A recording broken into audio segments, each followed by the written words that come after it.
All right, so I'm gonna try to do Speak Easy and the arena.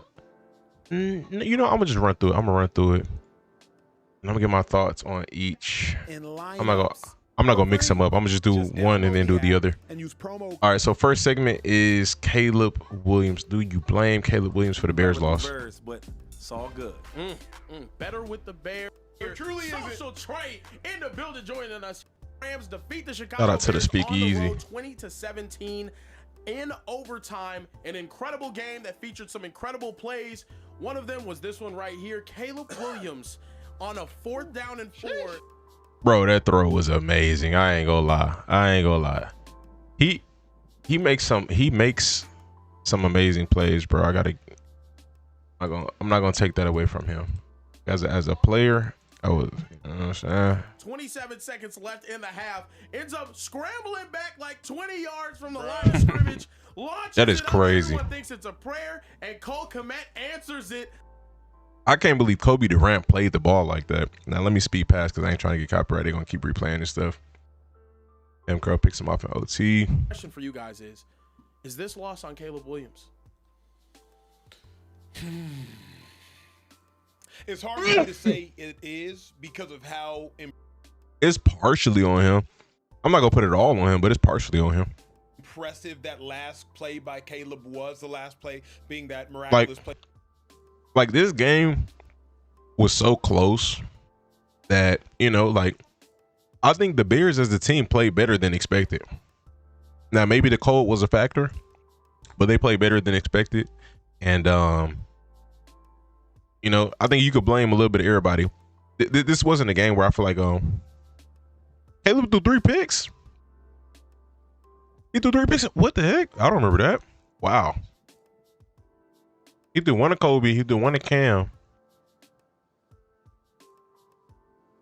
At the end of regulation, but when you throw 3 picks in a championship game, and not only that, he threw 3 picks when and where he threw the picks. Y'all remember, I believe it was the very first drive of the game, if I'm not mistaken. That drive, it ends in an interception. Kobe got 2 picks. Wow. Last drive of the game, that drive, it ends in an interception. It's not just when Caleb threw the picks. It's not just where Caleb threw the picks. It's not just that Caleb threw the picks. It's all the above.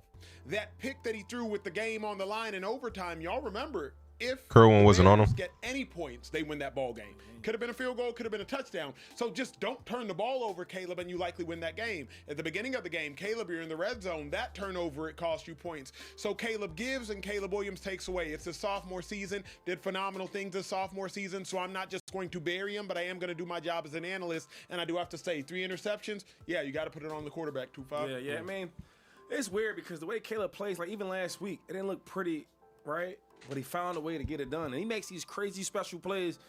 And this is why he went #1 pick, because he has that type of talent. His ceiling is so high. And he's still a young dude, so he's going to get a lot better. But if I had to pick what happened in this game, I mean, if you'd have told me that the defense would have kept the Rams to 17 points, if you'd have told me that the defense would have kept Stafford and Puka not really going crazy, I got to give Caleb some of this blame, right? But damn, if he just didn't throw that last pick. Because in football, you're going to have good and bad. I'm not really worried about that. It's how you finish. And I thought he was finishing strong. Yeah, I ain't gonna lie. We might have to give Caleb the majority of the blame. Like it would be between Caleb and Ben Johnson. But it's not a terrible loss though. You know what I mean? Like if we gotta blame somebody for the loss, I guess, you know, yeah. Because the defense I think they did a really good job holding the Rams to 20 points, man. I'm not gonna lie. But it's I'm trying to get this right. It wasn't terrible though. It's not a terrible loss. But he does need to take some of that blame. You know what? Shady's right, because here's the thing. Caleb is the whole cardiac Bears. Did I see Joe Burrow talk about you on Twitter? What? What the heck? adjusting. That's been the narrative as of late. And we have forgotten so many of Caleb's errors because of how he closes. Bruh, if you close, we don't necessarily care how you start. Usain Bolt in 100 meters. It don't matter you get out the block slow. If you got that closing speed, 2.5, we not going to trip. We overlooked the you talking about Ashton Hall offense last week, if y'all remember, against the Packers. They had 3 points in the first 3 quarters. Then the fourth quarter, they had 25 points, so we didn't care about the first 3 quarters. We overlooked the sins of Caleb Williams earlier on in this game. 2 picks in regulation, but at the very end of regulation, bro, you have 1 touchdown in the first 58 minutes of football. But you got 7 points in the last 2 minutes of football. We'll overlook the first 58. But if your closing speed ain't enough to put you at the finish line across the tape first, the amount of people that don't understand what a catch is in the rule book flabbergasts me, and it's not the officials. The 2 plays yesterday were not difficult calls. They got them both right. Hey, Joe doing what he got to do. He trying to make sure them refs give him some calls next year. He said we gonna be back in the playoffs next year. Let me get a ref some cool points. He doing what he got to do. It's okay.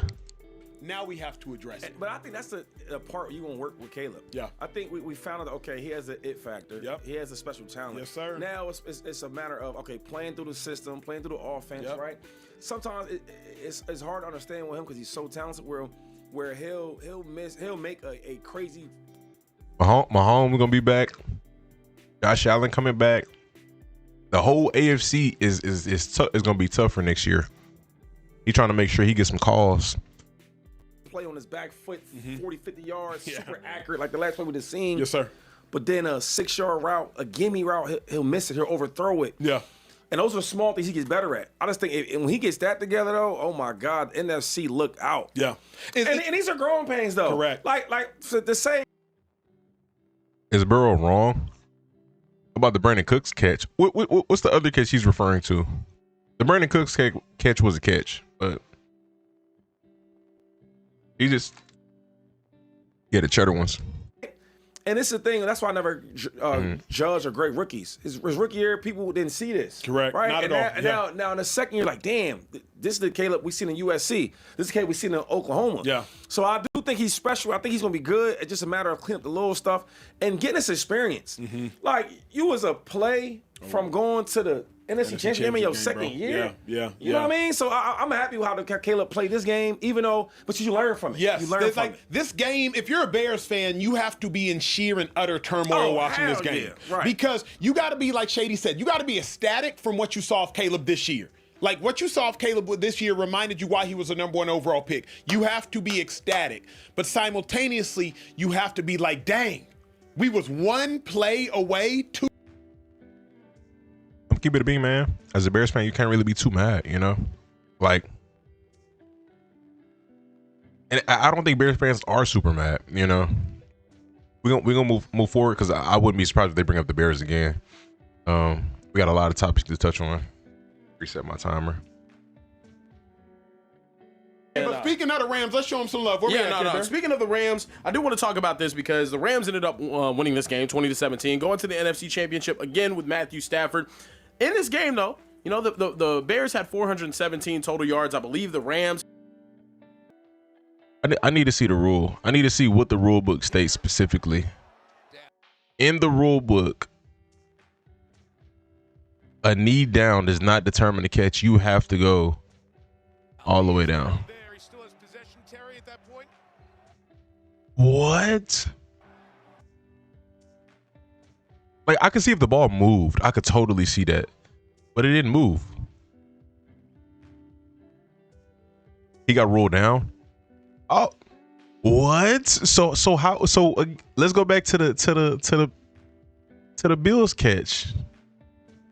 How was that not a catch?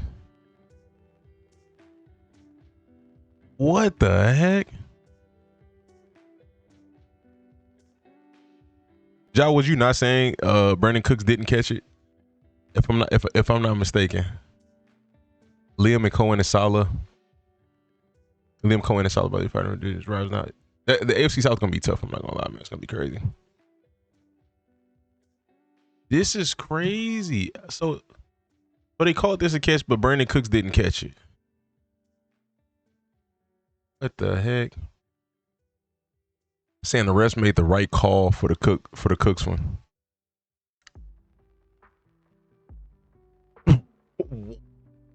the refs called it an interception. So how is that the right call? I don't get that. If the exact same thing happened here, and you're saying this is the right call, and the same thing happened with Cooks, it's kind of contradicting. Or am I tripping? Am I misunderstanding you?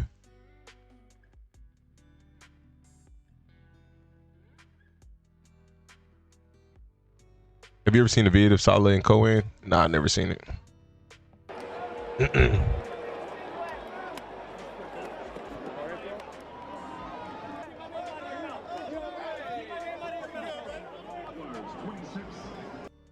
You should keep my name out your mouth. You know, they have a little thing where the coaches have to be in the same room with each other every year. So I mean, maybe this will figure itself out. I don't know. If I'm being honest, Bills got robbed, but I'm happy they lost.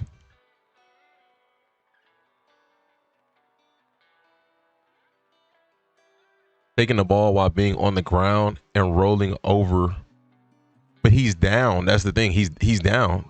If he was down. I don't get that. At this point, he's down. This is considered down. Brandon Cooks was in this exact same situation. He's considered down. Like, I need to see the rule book because I'm a little confused.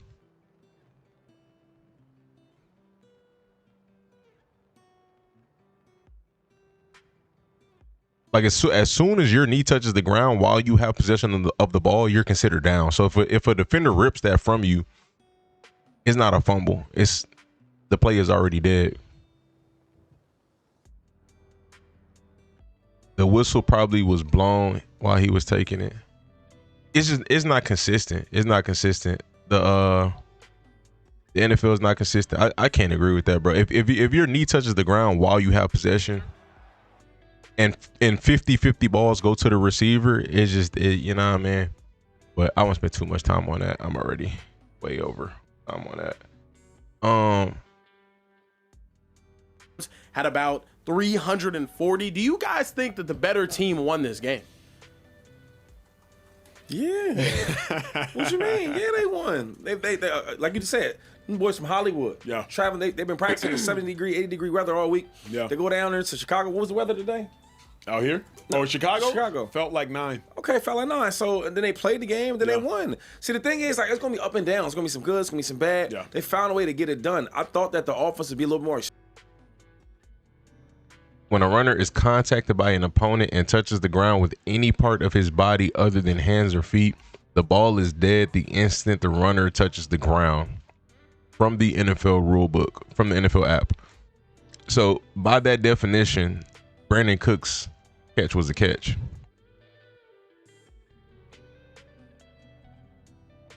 That's crazy, but you know, whatever. It is what it is. Explosive today. I thought the defense played solid overall, but they won the game. I think that they're better team. I mean, if anybody asks who's a better team out of the Bears and the Rams, like for example, yes, Joe Burrow is wrong. They're on the road. Who was favorite? I think the Bears should have been favored in this game. Was the Bears favorite? No, the Rams were favored by 10 points in this game. Bears favored, Rob? No. The Rams were. No, the Rams were favored. The Rams are favored. Yeah, so the Rams are a better team. Yeah. You got a coach that's more successful. You got a quarterback that's super successful. Yeah. You got a team that's won already. They won a championship. And they good. They're good on offense and defense. So I think the better team won, and they found a way to win. It's so hard to win on the road in the playoffs, and Matthew Stafford and them boys found a way to do it. Here's why it's hard to argue what Shady said. Sean McVay at this point in time is a better coach than Ben Johnson. I do think the Rams struggled. There's no way this game should have been this close. But again, I'm gonna assume it was the cold. You know, like I don't think the Bears just all of a sudden just figured out how to play really good football. No offense to them, they've been playing good football all season. But you know, at least to the extent of holding an elite offense in check like that. You know what I mean? So I wouldn't mind seeing that rematch and like, you know, in decent weather. But it is what it is. Yeah. Matthew Stafford at this point in time is a better quarterback than Caleb Williams. So the better team is the Los Angeles Rams. Now, you thought that the cold should have been enough of an advantage for the Bears to pull off the dub. Which it was, though. Yeah, you're right. Like, it was close. But the reason you got to say that the Rams are the better team is the Rams are such a complete team. Like, the Rams defensive line, they got after Caleb Williams. The Rams run game, 87 rushing yards from Kyron Williams. Even though Matthew Stafford didn't have a great completion percentage, Stafford still found a way through 270 yards through the air, and Puka didn't get crazy busy. Devontae Adams didn't get crazy busy. 2 catches. Devontae had 2 catches. Exactly right. And then the Rams defense. You still got 3 turnovers. That secondary doesn't have a ton of names, but shout out to Cam Curl. He ended up showing up. I think he had 10 plus tackles, got himself a pick. Shout out to him. Quentin Lake was making plays. Kobe Durant was out there making plays. So, all right, we're gonna keep it pushing again. We got a lot to fit in here. I do believe the Rams were the better team. I really want to hear some of their takes out, but it's going to be a long video overall. And it showed late in that game, even though they had the 3 and out early on, they got that opportunity back. They were not going to waste it. And you saw throws like this one right here. Matthew Stafford, I mean, would just delivered a dot right here to Devontae Adams to be able to get them into or closer to field goal range. I think Gosh. At times, it did not look like the cold was an issue. I'm not going to lie. But that's my only assumption as to why this game was that close. Not going to lie. But... or maybe the Bears, you know what I'm saying? Maybe they just tightened up that week. All right. Speak easy on CJ Stroud. You know what, bro? Hold on. I think I'm gonna just, cause I don't want to do the timestamps crazy in this here. I think I'm gonna go to the arena. Let's hear them talk about the Bears and the Rams. Show start. Bills fire McDermott. We're gonna get to that. Caleb Williams. Let's hear them talk about Caleb real quick. Caleb. Actually, you know, let's do this in order. Last night's game, because that was an absolute thriller. Caleb Williams has one of the wildest touchdown passes I've ever. Now we're gonna get to that. It's just like the timestamps are gonna be wonky once I do the timestamps together.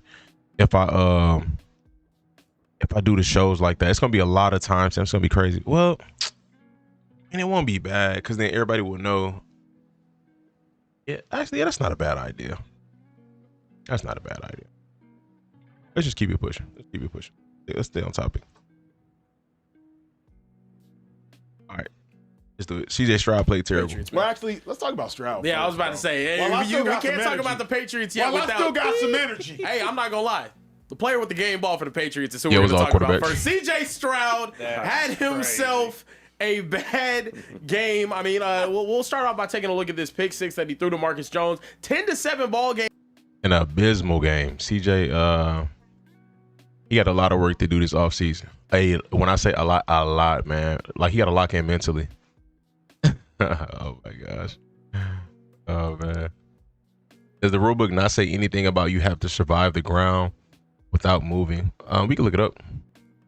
The definition of a catch, Rule 8, Section 1, Article 1, control the ball, touch the ground in bounds, perform a football act after satisfying. They must perform an act common to the game, taking another step, turning upfield, extending the ball, or maintain control long enough to do so.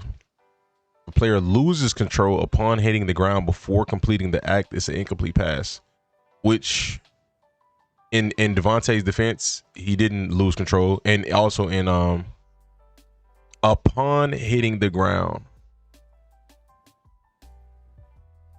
there was no control lost. I mean, we can look up the definition for upon, but I think it's self-explanatory.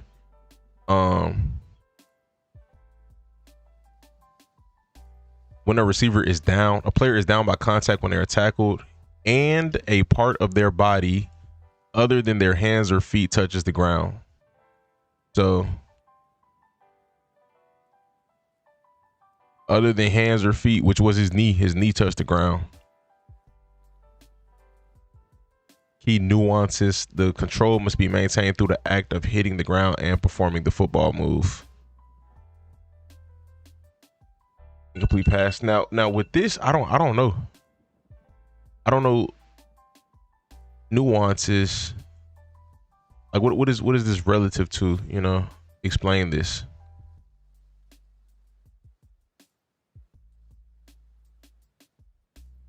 Touch the ground, but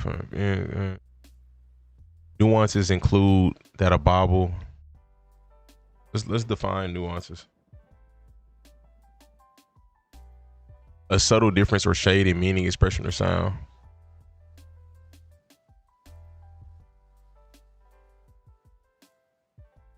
I would need to hear somebody from the NFL explain it.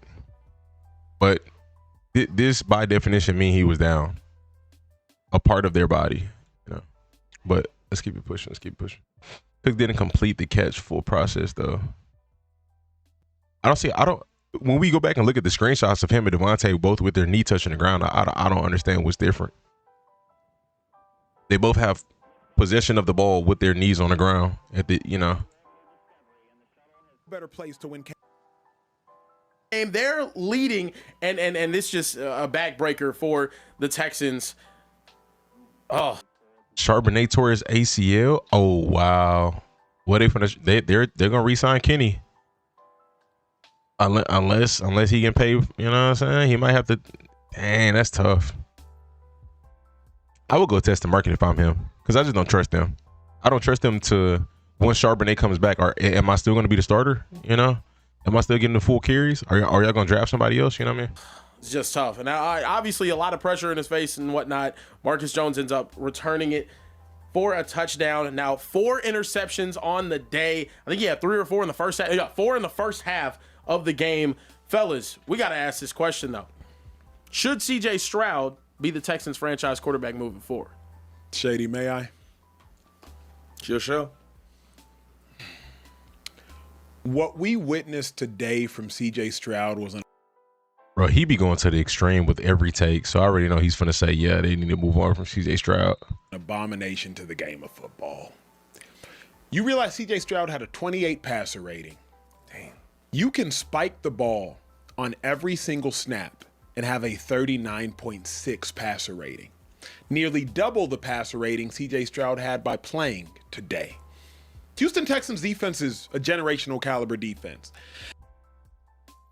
The ball didn't pop out, though. It didn't pop. He rolled, and momentum allowed him to take the ball. But I suppose. And Stroud went out there and wasted it. This is no hyperbole. C.J. Stroud threw a ball so inaccurate that his player got injured trying to catch it. Yeah. Cade Stover. Mm-hmm. That is how bad of a game C.J. Stroud played today. If you are a Texans fan, you have to question if C.J. Stroud has the ability to get it done long term. I love the players having his back. Will Anderson, you are a leader. D'Amico Ryan's coach, you are a leader. They stood 10 toes down and had C.J. Stroud's back. But if you are objectively analyzing the game, the only way the Texans lost today is if C.J. Stroud did what he did. Which is have so many turnovers that even this generational defense couldn't overcome. Your all-pro edge rushers gave you 5 sacks collectively, including 3 forced fumbles. And you couldn't do nothing with that? You couldn't do nothing with that, Stroud? You were acting so careless with the ball like a middle schooler at recess, just throwing it up and yelling, 500! Stroud! Like all you had to do was protect the most precious thing in the game of football. The football, and you didn't do it. So any criticism of C.J. Stroud today is earned. It's earned. And it's not hyperbole. I've already broken down the tape. When y'all are done with this show, I already broke down all the C.J. Stroud interceptions. I've already watched it. So many of them were careless. Sometimes the pocket were clean. C.J. Stroud's tight ends are 6'4" and 6'5". They're fully extended and the ball's still high. Let me stop before I say something reckless. He today had as many incompletions as Drake May had pass attempts. Yeah, it was bad. And 4 interceptions. And the worst part is the defense played so great. The defense played so great where they were making all type of plays. It was one point where I'm like, damn, they got 4 turnovers and they're only up 11? That's how good the defense is. Mm-hmm. and I watched this game, man, I'm going to be honest, because I'm a big C.J. Stroud fan. I don't know if he's the guy for the future because, like, his rookie year was phenomenal. I'm like, damn, this is the worst he's going to look. He's got to get better. Then the next year, I'm like, okay, not what I'm thinking. Okay. Then this year, I don't know, man. You held them boys back. It's one thing to have a bad game. It's another thing to all his passes was laid, was behind defenders. I'm like, damn, you can't be this bad.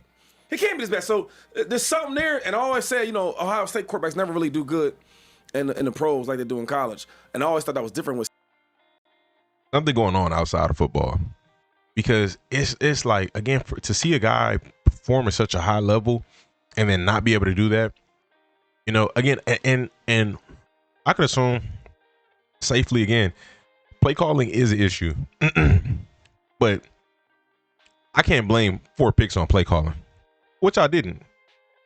I did, yeah, you know what I'm saying? Y'all saw my reaction, but he gotta really lock in this offseason, bro. And it's like, it's not like he was terrible this year. Like, we know the O-line wasn't great this year. They weren't abysmal, but they weren't great this year. We know that the play calling wasn't great this year. And CJ was pretty mid this year. But, you know, you got to rise above it all, you know.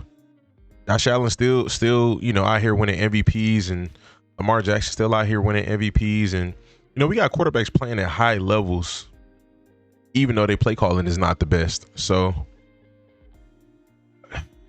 you just gotta go clean it up, man. CJ Stroud. Now I'm at the point where if Texans set him up by trading a top 5 tackle still in his prime. Nah, I disagree with that. Bro, the picks that he was throwing had not. I'm not gonna blame the O-line for those picks. Though they were his fault. Yes, on the pick 6, he threw that. You know, you trying to make a play, but you just take the sack, bro. Just take the sack. You know, the first pick that he threw to what's it, Carlton Davis, that was his fault completely. The second pick he threw to Carlton Davis, that was his fault completely. Only pick he could probably get a pass on is the one that bounced off of Jaden Higgins' hands, but he low-key threw that kind of high, you know. But it touched Jaden's hands, so it's like we can give him a little pass for it, but you know, it still touched. You know, like it still was high, so you know. But if it hits your hands, it's catchable. That's fine to say, but again, the ball still was a little high. But Yep. When he was out 3 or 4 weeks with a concussion. Sure, I got 5 TDs, 8 turnovers, and 6 career playoff games. And you know what's crazy though? Like,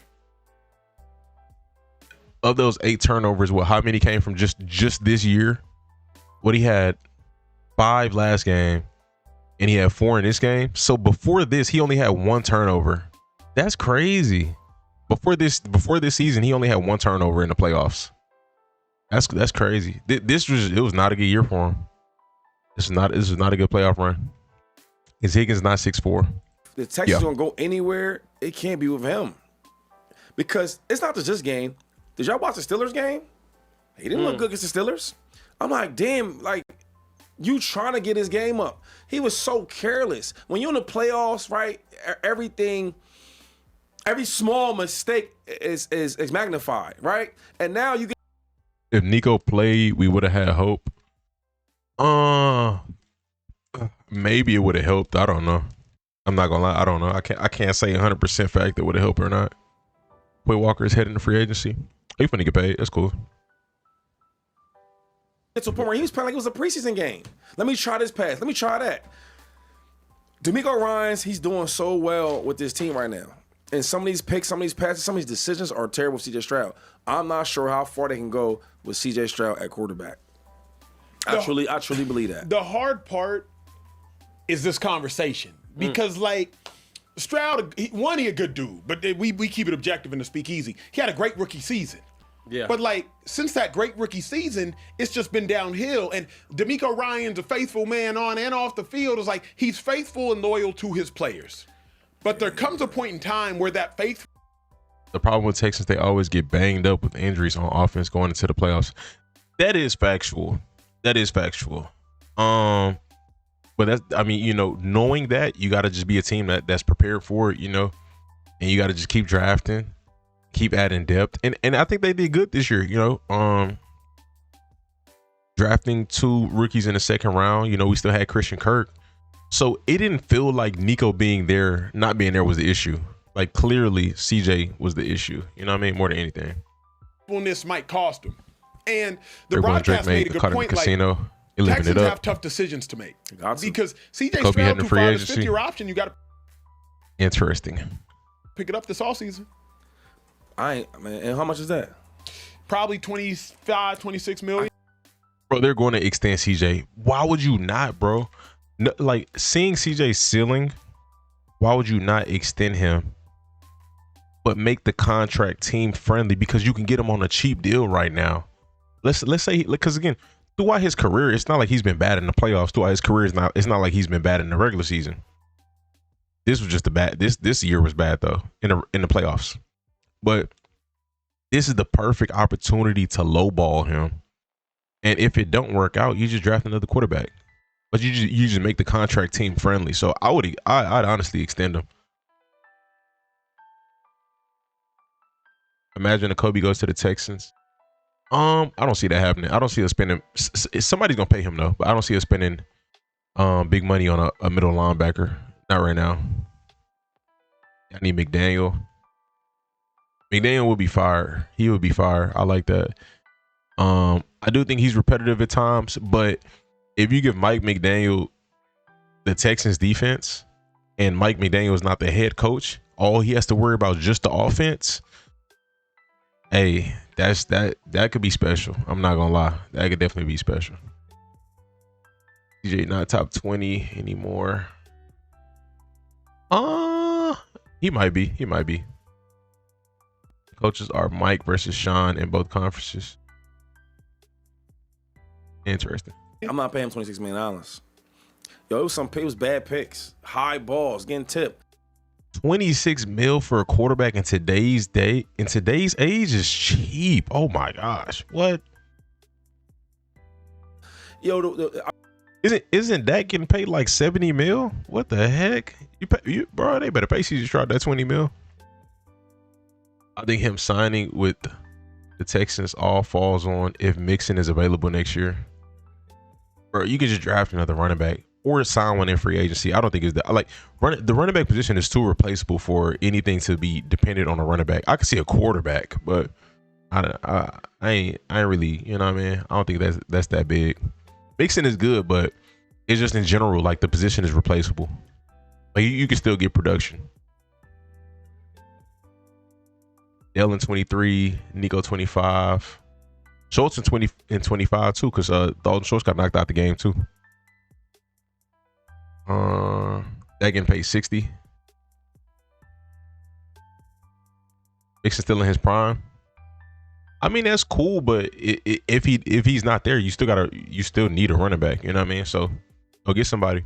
At the end of the day, you still, if he's there, then you got him. If he's not, you know, and that was the question that you proposed. Like, is if he's gonna be there? If he's not, is easily replaceable. 7 are getting 55 mil plus. I remember I think the second pick he rolled out. I'm thinking, all right, there's nobody open. There's the defender. Dirt the ball. Simple stuff you taught in high school. Mm-hmm. And you trying to make plays throwing players are not taught that stuff in high school. But the same thing is, he looked the same way against the Steelers. Just that the Steelers defense is not as good as the Patriots, in my opinion, right? Yeah. I don't know, man. Like, if he'd have took care of the ball today, and let's say he didn't have a great day, they still might have a chance to win this game. He took this team totally out of the game. Yeah. You get what I'm saying? Like, if my offense is playing bad, cool. It's going to be a nail biter. But CJ Stroud played so bad, he didn't give his team a chance to even come close to competing. Yeah. You can't win like that. No, we showed the pick six earlier, and what really threw me for a loop, though, was coming back out that very next drive with 8 minutes left in that second, and then going out here, throwing a high ball that ends up getting tipped and intercepted. No.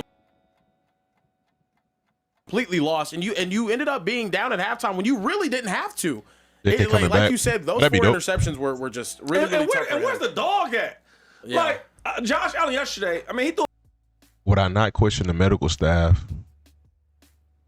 Nah, because we don't know what the situation is with Joe Mixon. We have no clue. I can't question them unless we know something. And then again, I don't know if this is true. I seen it somewhere during the season that he had surgery from somebody that wasn't a team doctor or something like that. That wasn't on payroll by the team or something like that. I don't know. But Yeah, I don't know the details, but it's not like isn't that their job though to find out what the injury is? I'm pretty sure they know what the injury is. They just not putting it out. I would safely assume that like they know what it is, but it's not. I don't know. I think they're not putting it out. If nobody knows the injury, I'm pretty sure they know what it is. What's up, AZ? A lot of picks, but you seen the dog come out. You see him trying to fight to win. I ain't seen no fight. CJ Stroud. I seen this playing the game, playing bad, looking sorry for himself. I got some gum in my mouth. Yeah. Another thing I don't like, I hate a player that's moping around the game when it's your fault. Sometimes I don't like no wide receivers sometimes do it. I feel that take by Shady. TJ do be looking like he moping. I'm not gonna lie. Running backs do it. We ain't getting the ball. So it's not a confidence look on his face. It's not a look like, all right, we're gonna go out there and get that back. It's a look of like, dang, like disappointment, and like he's just sulking in it, you know. But let's see. Let's skip ahead a little bit. I gotta be better. D'Amico, no the hell you don't. It's Stroud's fault. Only questionable thing D'Amico Ryans did was punting the ball on 4th and 18. But it wouldn't matter. They wouldn't matter. That's the only questionable thing D'Amico Ryans did the whole game. Play this sound real quick so y'all can be as mad as I was. Yeah. Keep your head up. I love you. Like, I got your back. And that's what I told him at halftime. This whole team has your back. Like, we're in this thing together from day one. Like, it doesn't change for me. Like, we have a really special group, a tight-knit group. You know, when things don't go your way, you have bad performances. It's not a time to. What? How many more years until people start questioning Ryans? Did we not see what D'Amico Ryans just built as a defense? Why would we question him? What the heck? They can lose 3 straight years in the divisional round, but we can see that this year clearly was not a D'Amico Ryans. You know, what I can blame D'Amico for is having a rookie offensive coordinator. I could blame D'Amico for that. I don't know if he's a part of that hiring process, but you know, outside of that though, nah. He would be lower on the totem pole in terms of people who to blame. Point fingers or say it's on one person. If anybody, it all starts with me. Well, lie. As the head coach. That is a lie. No. That is not D'Amico Ryans' fault. It was one person's fault today, and that is CJ Stroud. And you know what's crazy? But that's what coaches do. That's what good coaches, head coaches do. I remember Andy Reid would say that. He says, "It's my fault. It starts with me." I'm like, Coach, no, it ain't. It's us. But the thing is, and that's cool, right? And after the game, you're supposed to say that. I'm a good teammate. I would say the same thing. Quarterback looked terrible today. Yeah, we could have helped him out. We could have did better. Cool. After that's over, we shower up. We go back to Houston, right? We may take a week or two. And then we have a meeting. The Bills fired their head coach. The GM, the owner, the head coach. We got to make some real. We're going to get to that. We're going to get to that soon. A little bit. Just get them a good OCW back in the divisional round. They can get back to they can strengthen that defense, which I'm sure they're going to do. This offseason, they'll get back to the divisional round with the defense. I ain't going to lie. But no, for sure, they do got pieces. They do got pieces that they need to add. Patriots. Let's talk Super Bowls. This is the Patriots Super Bowl to lose? Hell yes. Patriots, I would have to say, are the most complete team left in ball. Because now here's what we got to get to. Drake May was taking a beating, but the Patriots out Houston Texans. I seen somebody in the comment section. I can't remember. He said something about me picking Seattle over Patriots. Shout out to you, bro. But I would pick Seattle over Houston. And I said that on stream twice this week. I said if the Texans were to play against Seattle, I would lean towards the Seahawks. Number one, they already beat us this year, but number two is just I don't trust our offense enough to go against a defense like that. Seattle's defense is better than the Patriots defense. So, but is the Super Bowl the Patriots to lose? It's tough for them right now. If they play the Rams, that's a better matchup for them. If they play the Broncos, they can beat the Broncos. But if the Broncos have decent enough play calling, the Broncos can win. because the Broncos defense is good enough to beat the Patriots offense. Now I just because again, playoffs is about matchups. So I'm gonna let them finish, but I think the Patriots their worst matchup would be the Seahawks, barring Sam Darnold is still healthy. The Houston Texans' whole mantra is beat you down until the end of the game, wear you out, and then run the ball on you until you can't stop it. That's what the Patriots did. Patriots took the ball away from the Texans, and then finally in the fourth quarter, as great as the Houston Texans defense is, and they're phenomenal, when the Texans needed to find a way to go 3 and out, now all of a sudden Ramondre Stevenson, Travion Henderson, first down, 8-yard carry, 8-yard carry, 8-yard carry.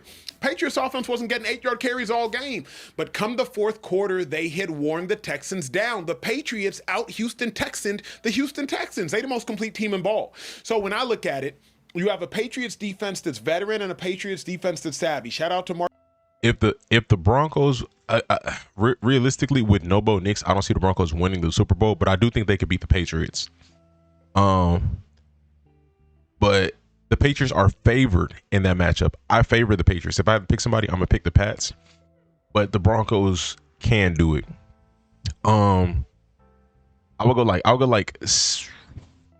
I go 65 Patriots, 35 Broncos. Percentage wise. I wouldn't see the Broncos beating the Seahawks in the Super Bowl hypothetically if they went. Now that's a whole nother conversation. I'm not even gonna dive too deep into that, but Broncos they're not bringing the chip home this year. But they could make it to the Super Bowl. Broncos won a Super Bowl with a noodle arm Peyton Manning. Anything is possible. That Peyton was worse. Yeah, but that defense that the Broncos had that year is better than the defense that the Broncos have this year, for sure. The wide receiver core that the Broncos had that year is better than the wide receiver core that the Broncos have this year. That Broncos team, as is, was better than, like, if you remove the quarterbacks, that Broncos team was still better. Marcus Jones, nickelback, got a pick six, phenomenal player, a captain, and a leader on that team. And then Drake May was getting waxed, but still made 2 plays that were as good as you will see in football on script. That pass to Boutte, phenomenal. That other pass on the left side, Stephon Diggs, and Diggs caught it, phenomenal pass. And like Shady said, shout out to Stephon Diggs, phenomenal catch. Give him his credit. Give him his credit. Phenomenal catch. So you got to say, Drake May has played as good as Matthew Stafford all season. And again today, he played as good as Matthew Stafford. I got the Rams. So, the Rams. But if I'm just talking that, Drake is playing at a phenomenal level. Mm-hmm. And then that Patriots defense, come on, man. Come on, man. If I had to pick a team, though, I'm going with the Rams. They battle tested. They on the road doing it. And their coach is a Super Bowl winner, right? I just think, man, they have everything on their side to win. And then you can't, like, there's no way you can, like, substitute experience. Appreciate y'all, fellas. They experienced team, experienced quarterback, experienced wide receivers, experienced coach. They hungry, though. So yeah. I don't know. We're going to find out real soon. Yeah, I think the Rams, in all honesty, would be a huge step up in competition if the Patriots ended up having to play them. Just from the offensive perspective, I don't know how to rank those quarterbacks from the rookie class last year. I don't really know how to rank them. JD, Caleb, Bo, all of them. It's too confusing right now. I got to give them like another year or two. Maybe next year we can rank them when all of them are healthy. But it's tough. do think the Rams are the most complete team. The Patriots, though, however.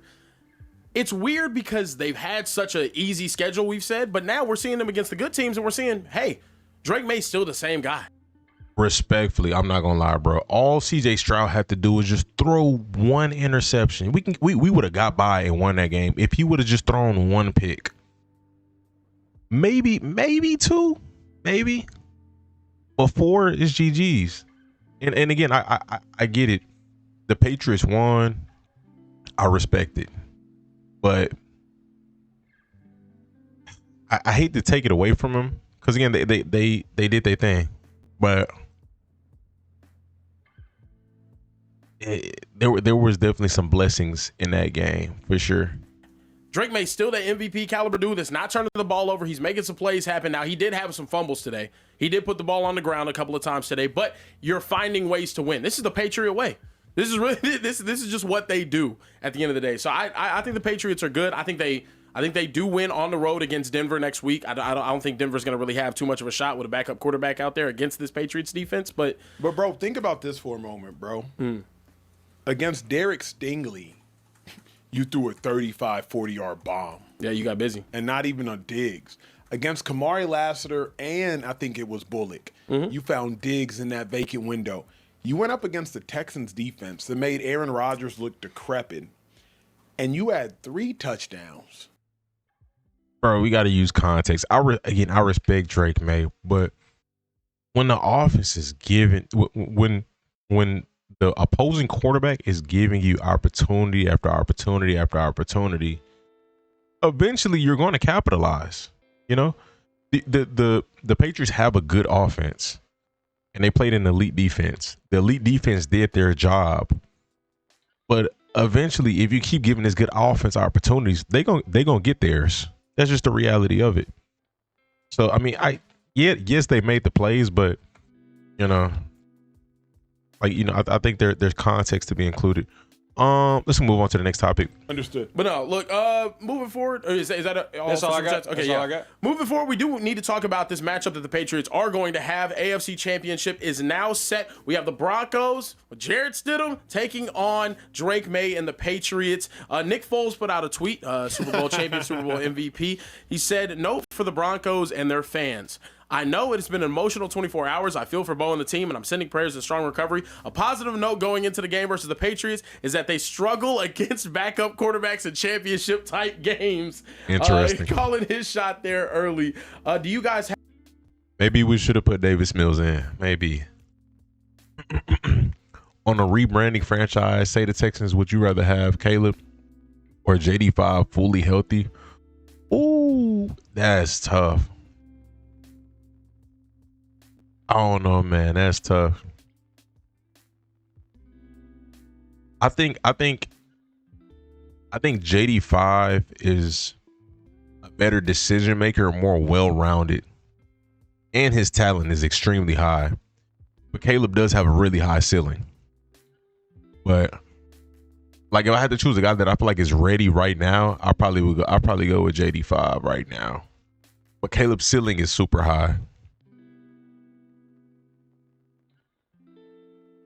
Jimmy tore his ACL. Interesting. have any faith in the Broncos and Jarrett Stidham next week? Nick wrote this, though. Yeah, Nick's funny. He hit me up 2 days ago. I don't know. He don't talk like that. Like, okay, Nick. Okay. You got faith 2-5. You was talking hot about Stidham. I mean, my thing is just like, I think Bo Nix is a good player, especially a good young player. I think what makes him really, really unique is his I think his dog inside of him, right? Because he shows it at times. The grit he plays with, and also his legs. He's super athletic and he runs. But Drake May or JD? I think I'm taking JD. Payton, No offense to Drake May, but we saw JD do what Drake. We saw JD do last year what Drake May did this year, and it's not. I'm not gonna say that like that because JD was not an MVP, but he was very good with, I think, as in not as good of a situation. And he was injured this year, so I can't really say nothing. I can't say nothing. But like again, that's if you're telling me who we drafting right now, and I get these guys healthy, then give me JD. Got to see May versus a comp schedule. That part too. But Drake is nice. This is not me saying Drake May is a bad quarterback. Clearly, he's a really good quarterback. Clearly. But it's just, everything got to play out. That's all. We all agree those quarterbacks are super close. It's a super close race. They all talented, man. All of them. Think Rivers could have played better than CJ? He probably decision making probably would have been better. Not gonna lie. Bro, 4 picks in a playoff game. When last time we seen that? Well, never mind. Never mind. I mean, look at his track record with backup quarterbacks. Dang, gonna just get smoked, right? They got a really great defense for a reason. They're gonna run the ball well, what they do, and then he's gonna make passes. Obviously, I do think that Nick or Drake May. Yeah, no, Bo Nix. I think Bo Nix is a better quarterback than Stidham. I do believe that, but I don't think it's a super big gap. I truly don't. Other than the athletic ability, you know. You think the Broncos can actually pull it off? Yeah, I think so. I mean, everything you need, the recipe to win. They have great defense. They can run the ball. They have a great offensive mind head coach and coordinator, and Sean Payton. Why can't you? Even and if another thing, if you had Bo Nix against the Patriots, I mean, the Patriots can still win that game too, right? So I just think everybody's making a big deal. I think talent wise, Caleb is insanely talented, bro. But I don't know. Overall, it's just a lot to be determined. I don't know, man. Michael Penix better than Bo Nix. I'm not gonna lie, bro. Mike don't be in these conversations, but I like Mike. Mike is nice. Well, rip to the Warriors season. They better go ahead trade Kuminga while they can. Unless they finna extend his role. Broncos fans, what y'all think about this, man? What y'all think? Any faith in Jarrett Stidham?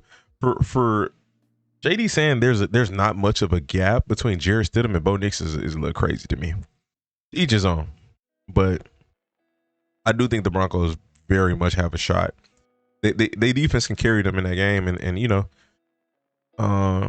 they got better play calling than the Texans, and not only that, they got better O-line. So we're gonna move on to the next topic.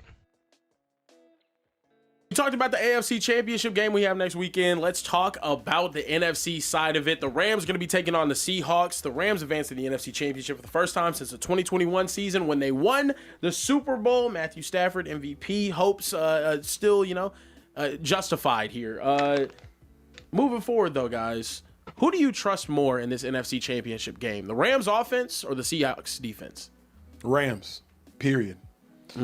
Rams, Seahawks, they've played each other twice this season. Matthew Stafford has 5 touchdowns, no interceptions. Sam Darnold has 2 touchdowns, 6 interceptions. Let that sink in. It's not a conversation. The game of football is all about the football. Matthew Stafford got 5 tucks, no picks in the 2 games combined. Sam Darnold got 6 picks in the 2 games combined, average 3 picks a game. If Sam Darnold goes out there and starts throwing these picks, it's going to be blouses before it gets started. The other thing is this Rams defensive front can match the energy of the Seahawks. The Seahawks right now are playing with energy, right? Emon Wari, he playing with energy. Julian Love, they playing with energy. Witherspoon, energy. Jared Verse, Poona Ford, Young, them cats gonna come out there and play with energy. Puka Nacua, get in the weight room. He gonna come out there and play with energy. Rams ain't no punks. So as I see it, the Rams have to get the early edge to me 2-5. Rams have to be the Rams. The Seahawks is looking nice, but looks can be deceiving. They did play the 49ers, who are very hurt. We gonna see, man. We gonna see. I did say after that second game, but if they matched up a third time, I'm leaning towards the Rams because I feel like the Rams took their foot off the gas a little bit in that second matchup. But we're going to see, man. We're going to dissect it a little bit, and I'm going to do a little research, but I'm kind of, I don't know, man. It's tough. It's tough. Seahawks is looking really, really nice. Early favorite, and I don't know that Sean McVay and the Best Rams QB in the are going NFC to come East. this far just to lose. Probably McVay Dak right now. Like, he might just stay awake for the next 8 days in order to make sure they get this dub. I'm going with the Rams, right? Talk about a team that's battle tested. Talk about a team that's been to the mountaintop. They've been there before. They know what it takes. And I'm going with the quarterbacks, right? I look at Matthew Stafford. I mean, he's probably the MVP this year. And then I'm going with Sean McVay. They have the advantage everywhere. And then I think about the Seahawks. That defense is the real deal. But that quarterback for me, man, Sam Darnold is bad, man. Like, I'm just thinking, like, if the game comes down to him. Yeah. You have to think about what happened the last time they played. And the Rams are up 30-14 in the fourth quarter. Come on, man. Then Sam Darnold. Dak has played good over the past 2 seasons. I can't really take that away from him. You know?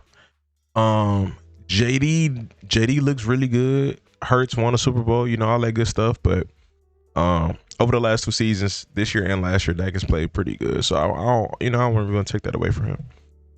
JD has a higher ceiling for sure, but Dak or Hurts, I think Dak throws the football much better than Hurts, in my opinion. But Hurts, I mean, obviously he's mobile, you know. He don't turn the ball over too much, you know. I can respect that, but you know, just as a pure thrower, I'm gonna take Dak.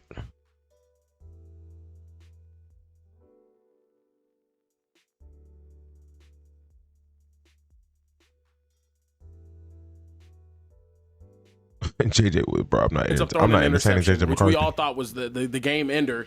Next thing you know, a series of crazy events happens. Rashid Shaheed returns a punt for a touchdown. They get the ball back. They end up scoring a touchdown. The Rams miss a field goal. Like, everything wasn't going the Rams' way in that fourth quarter, but they were still up 30-14. And against that extremely talented defense, Matthew Stafford had 457 yards and 3 touchdowns. Talk about it.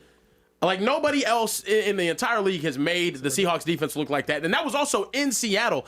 I think this is a Sean McVay special.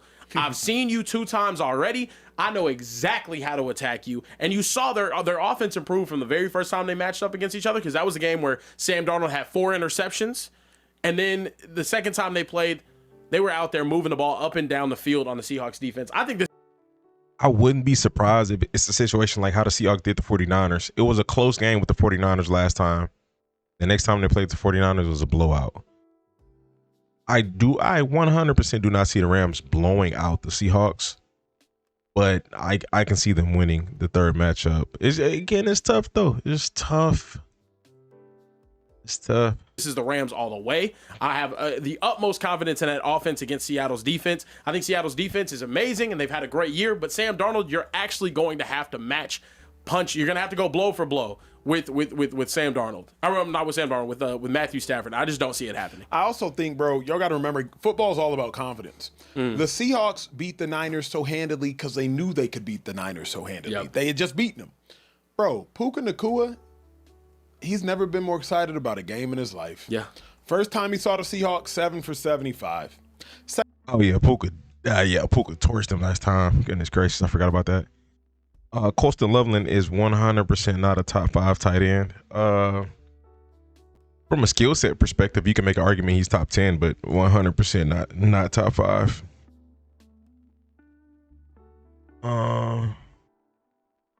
We'll move on to the next topic. Dak had the best wide receiver duo in the NFC Championship. Then next season gets hurt in 12 different ways.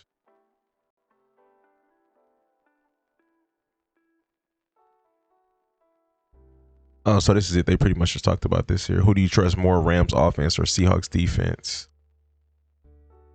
Oh, they kind of talked about both a little bit. Second time he saw the Seahawks, 12 for 225. Puka, thank God I got to play the Seahawks. Puka licking his chops. Matthew Stafford. A.J. Brown standing in Philly. The Seahawks secondary, they're frantic right now. Because when they turn on the tape, because what you do when you're playing an opponent that you've played before, you watch the previous 4 games, because you always watch the previous 4 games. You watch a quarter of football to figure out what they're doing. You probably watch in excess their most recent games, see what they have success doing.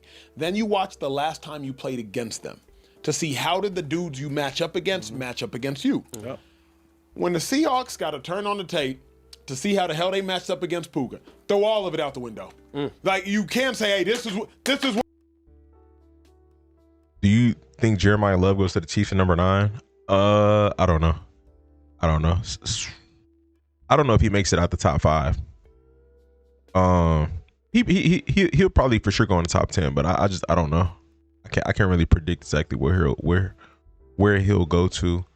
All right, let's step into the arena. We're gonna start it from the top. I'm gonna try to run through this here. Bills fire Sean McDermott. Out of 9 seasons with playoff appearances and 5 straight division titles. But somehow it was Sean's fault that the GM didn't acquire good enough wide receivers, and Josh The Allen game predicts probably Thursday or Friday. Superman. So Richie, I need to know, did Sean McDermott deserve to be fired? Man, I'm so torn over this. I got the news on my way here today, and you know, a lot of thoughts, a lot of emotions running through my head. I got to Buffalo in 2009, and we were completely irrelevant. We were mired in dysfunction, couldn't do anything right. I left. I came back in 2015 under Rex Ryan, and it felt like we had a good thing going, right? There was still so much dysfunction from poor free agent signings and bad draft picks, but like we were getting over the hump. We had a really good offense. I'm not a huge Sean McDermott fan, but I'm not a Sean McDermott hater either. Like, I think at least, you know, the Bills have been good, you know, so I'm not gonna like take anything away from him. I've never heard Sean McDermott in the elite coach conversations, you know, but he's probably a good coach, and you know, I think good is good at the end of the day. And if you're a bad franchise, that's what you need to turn it around. So Defense was a mess. I was there for Sean McDermott's first year in 2017, and that's when the program changed for the better forever. He came in. We didn't have a great roster. We didn't have a great quarterback. We kind of had talent, you know, scattered throughout, but he got us right, and he got us over the hump. He got us over the 18-year playoff drought and got us in there. So when I look at Sean, he's the architect of all of this. How did you get along with Sean? I got along great with Sean. I really liked Sean. I really respected Sean. I liked his process. I liked his line of thinking. He had a very clear line of communication to the team. He set expectations. I mean, everything about mindset and competing and all that stuff that you've seen over these years comes from Sean McDermott. But this is a results-driven business. And when you have crushing losses where your defense has given up the lead in the fourth quarter year after year after year after year, it's tough. You know, Terry Pegula, ultimately, he writes the checks, he makes the calls, and he decided that it was time for Sean McDermott to go. And why I'm so torn is because now you're looking at Sean McDermott, Brandon Beane. Did Brandon Beane build this team up over the last several seasons to give Josh Allen success? And I would say no. They lack wide receivers. They lack defensive backs. We can get into it more, but that's where I kind of have an issue with this. Sean is the life force behind the program. He was hampered by a bad team. He was handcuffed by a really bad team this year, and that's ultimately what bit them in the Like an injured team, right? No, not injured. I think coming out of training camp, No guys. you look at the roster, and on offense, you have Josh Allen, of course, Superman. I respect that take, but isn't it the head coach's job to acquire talent? I know the GM is part of that too, and the guys who figure out the contracts. But isn't that partially, you know, part of the head coach's job, you know? But y'all let me know your thoughts in the comment section from a, you know, non-biased perspective. You have Deion Dawkins, you have James Cook, you have a couple other good offensive linemen, but outside you have no talent. They signed Curtis Samuel and Joshua Palmer to come in and, you know, revive this wide receiver room, but we lost Stephon Diggs a couple years ago and they had no plan. And they've had opportunities at the trade line year after year to make a move, and they didn't do it. I think 2 years ago they brought in Amari Cooper. That didn't work out. Rumor was this year that they had Jalen Waddle teed up, but Brandon Beane just didn't want to get rid of a first-round draft pick for him. Can you imagine Jalen Waddle with Josh Allen? Right? They're literally on offense. They're one guy here, one guy there away. And ultimately, you know what was Sean's undoing? It was the defense. He was calling plays on the defense. They did not address the back end on the corner, safety. They brought in a bunch of kind of, you know, guys who were great players 3 or 4 years ago. Tre'Davious White, Jordan Poyer. And when you blow these fourth quarter leads, you can trace it right back to the secondary. Every year they're Herbert. giving up big plays. They're missing tackles. So it's tough, man. I'm torn. I've talked to a lot of my boys in the locker room, and they're tore up too. They love Sean. I mean, when I tell you that guys really love Sean, they're tore up. I've talked to players in the locker room. I've talked to coaches. I've talked to everybody, and everybody's upset and deservedly so. So I think you're a no. He should not have been fired. I don't think so. Yeah. I don't think so. If I'm the owner and I'm looking at it this year, I'm saying we didn't do enough to support Josh. We didn't do enough to address the defense. We didn't do enough to address all these holes on the roster. Our salary cap is a mess. Why Herbert over Dak? Herbert is more talented. And I mean, if we look at all of Herbert's offensive coordinators, every time he's gotten to the playoffs, these dudes are not good. Greg Roman just got fired, so But Herbert is definitely more talented than Dak. That cool though. That good quarterback. Yeah. And Zero to do with the roster. I can't imagine. No, it has nothing to do with the team he's putting together. I would agree, but ultimately it's Brandon Beane. It's on Brandon Beane to bring him talent in season. And Brandon Beane is collaborative keeping effort. his job. He's not Brandon fired. Beane's getting a promotion. Got a promotion. Brandon Beane. So the guy whose job it is, and I agree with what Keep Talib. I don't know 100%, but that makes sense that it's a collaborative effort for the head coach and GM to move on roster moves. But the one guy is getting promoted and the other one's getting fired. So I mean, either there's some favoritism being played, or that right there tells us who the problem was in terms of building that roster. It's a collaborative effort. It's not just the GM fuck what the head coach say. I want. It don't work like that. If you a Sean McDermott type of guy, you got your hand all in that fucking pot. This the team that you and Bean put together. Both of y'all put this whack ass roster together. Y'all did this shit together. Somebody got to fall on the sword. Hey, I feel like, man, if you a good coach, that's why you say y'all got him over the hump, but he got y'all to the hump. Y'all ain't necessarily get over the hump. Right. He got y'all to the hump. You know what I'm saying? You can't get to the chip. You can't get past the AFC chip. Yeah. Somebody got to go, bro. And if anybody got to go, it's the leader. The GM ain't the leader. He the guy who collabs with the head coach to put the team together. The head coach is the leader, the quarterback the leader. Josh Allen ain't going nowhere. So you got to go. It's simple as that, bro. It ain't rocket science to me, bro. We can't get over the hump with this guy. So you're 100% in on firing Sean McDermott? Got to fire him. Got to go. Unless you just want to be a good team forever. But nobody in the league is going. Hey, and again, like I said, I said this the other day. I respect some of Aqib takes as long as it's not talking about the Broncos.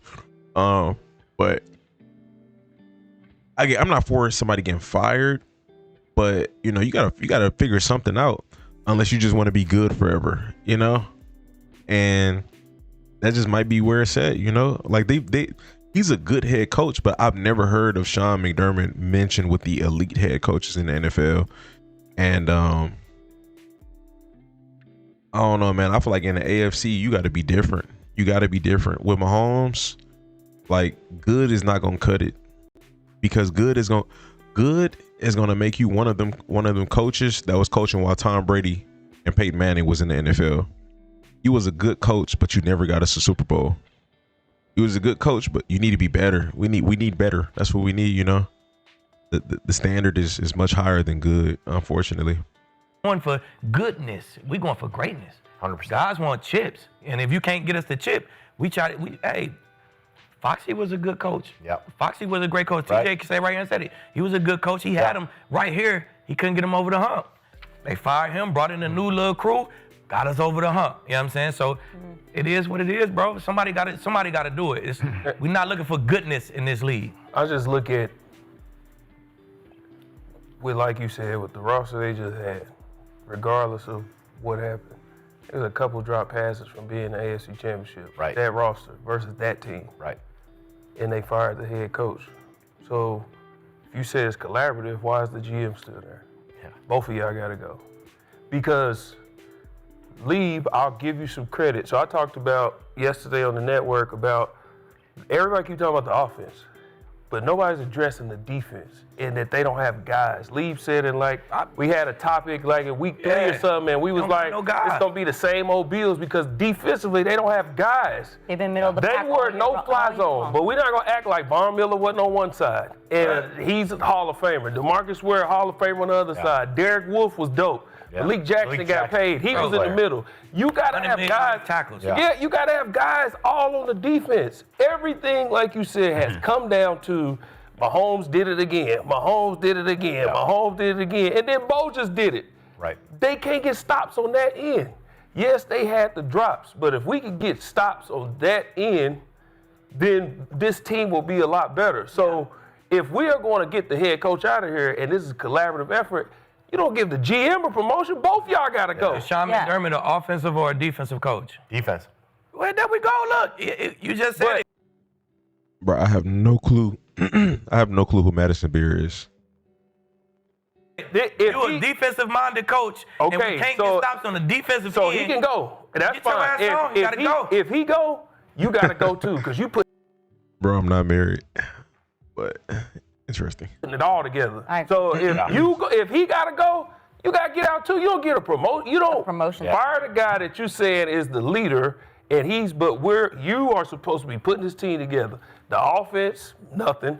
The defense ain't getting better. Both of y'all got to get out. You don't just get rid of one and give him a promotion. What has he done? What did he do? Yeah, he got Josh Allen. He got Cook, the O-line and number one rushing team in the league. He put the O-line together. Maybe he collaborated. We don't really know ain't no pieces. We don't really know to the all the way how it goes. You know what I'm saying? Maybe he picked the offense and he let McDermott, since you're the defensive-minded guy, you pick the defense. So we don't really know the gist of everything that goes on. Okay, so we don't. But as a GM, let's say that did happen. I pick the offense, you pick the defense. Who had to make that decision? Him, right? I'm going to let you pick the defense. Bad decision. Right. No, he made it. Yeah, both of y'all get out. Yeah. He still make. Again, either there's some favors being played with the Sean McDermott decision, or Sean McDermott or Brandon Beane appear to be doing his job better than McDermott, you know? All right, let's move on. Last night's game, because that was an absolute thriller. Caleb Williams has one of the wildest touchdown passes I've ever seen, and it forced overtime. We have to watch it. I have to put it on the screen because he completed this pass 27 yards back from the line of scrimmage. Yeah, this was insane. The rush had him. It was a disciplined rush. They got 3 guys on him. Oh, my God. That's crazy. Drops back, fades That's away. a crazy angle. DB tripped out, though. You can't try to pick that ball off. This is a straight, stay connected pass breakup. Break the pass up, game over. You can't try to go pick that. He saw the ball, misjudged it, try to go pick something. Can't do that, bro. He pushing you, you pull him, you just stay connected and break that up, bro. You tripping. That was unbelievable. Yeah, that Caleb was has truly flashes like that. I mean, it's just insane. But he also did throw a career high 3 interceptions this game. Yeah. The interception in overtime, I do want to take a second look at, because DJ Moore might have completely stopped on his route. A lot of fans are up in arms about this one, so I want to get your opinion on this. Yeah, I mean, it looks like DJ Moore gave up on it. I think it was just a miss. I think they weren't on the same page in terms of not even just Caleb and DJ, but the route itself. You know, I feel like DJ was running his route, but it looked to me like Caleb wanted him to adjust, and DJ didn't adjust. DJ just ran his route, and Caleb threw it kind of far out. I don't think that's all on DJ Moore. I genuinely I think it could be a collective, you know, of things as to why it went bad. But I still think Caleb threw that too far out.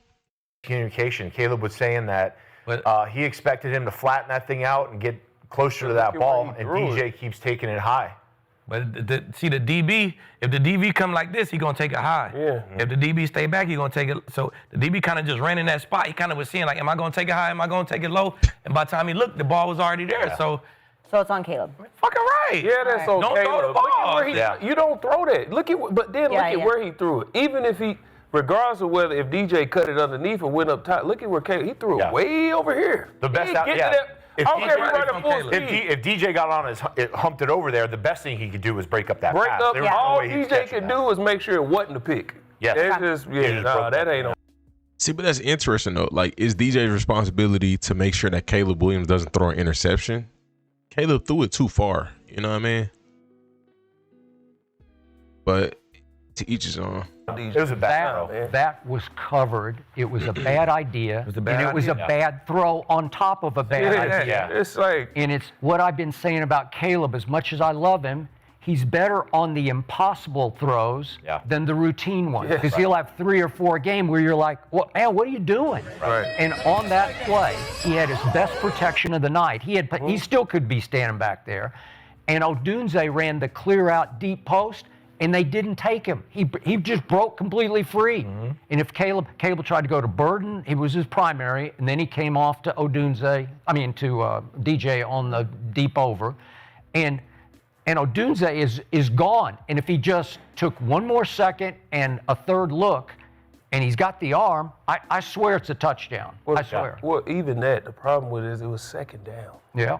There's no reason to try to do that. Just run. I do want to.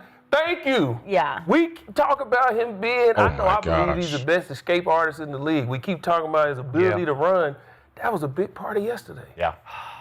Use your legs. Yeah. Like, what are we doing? Young QB mistake. Caleb did have something to say about it, so I want to listen to what he had to say about the interception.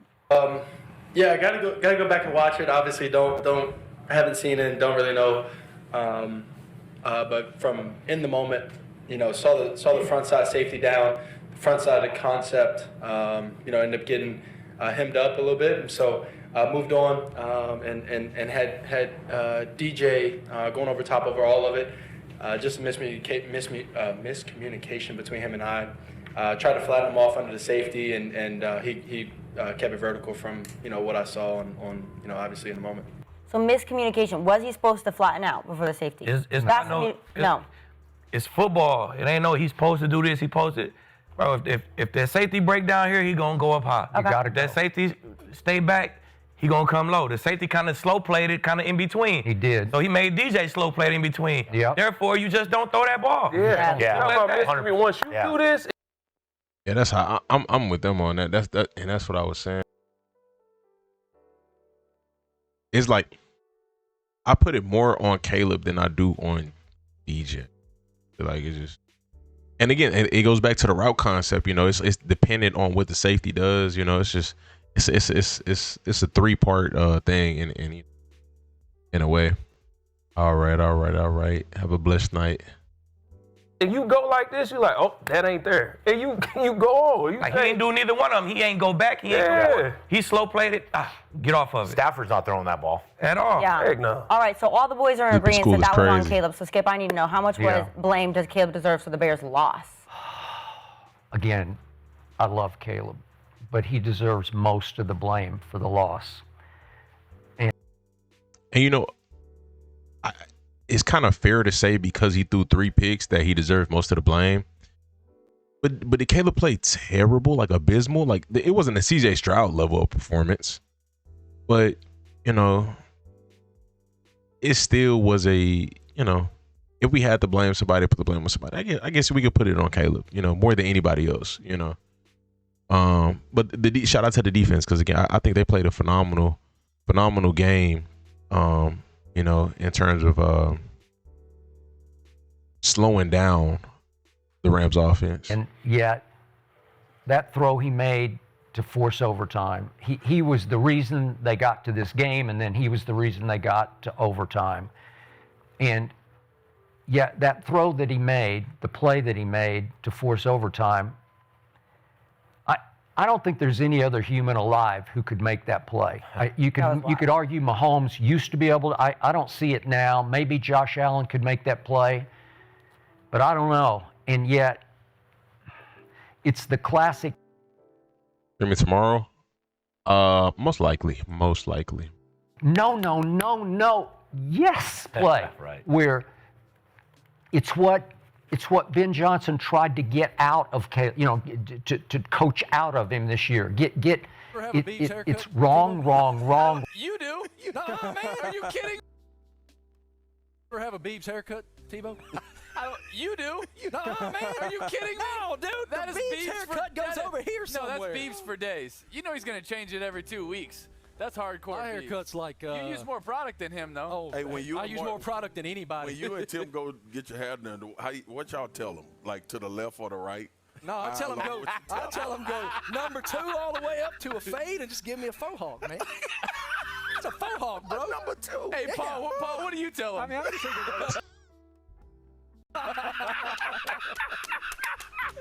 Hey, just a little off the sides. Just a little bit off the sides. I ain't gonna lie.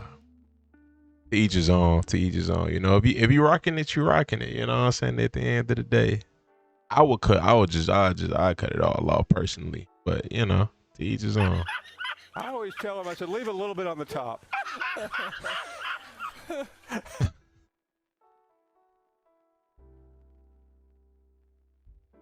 What the heck?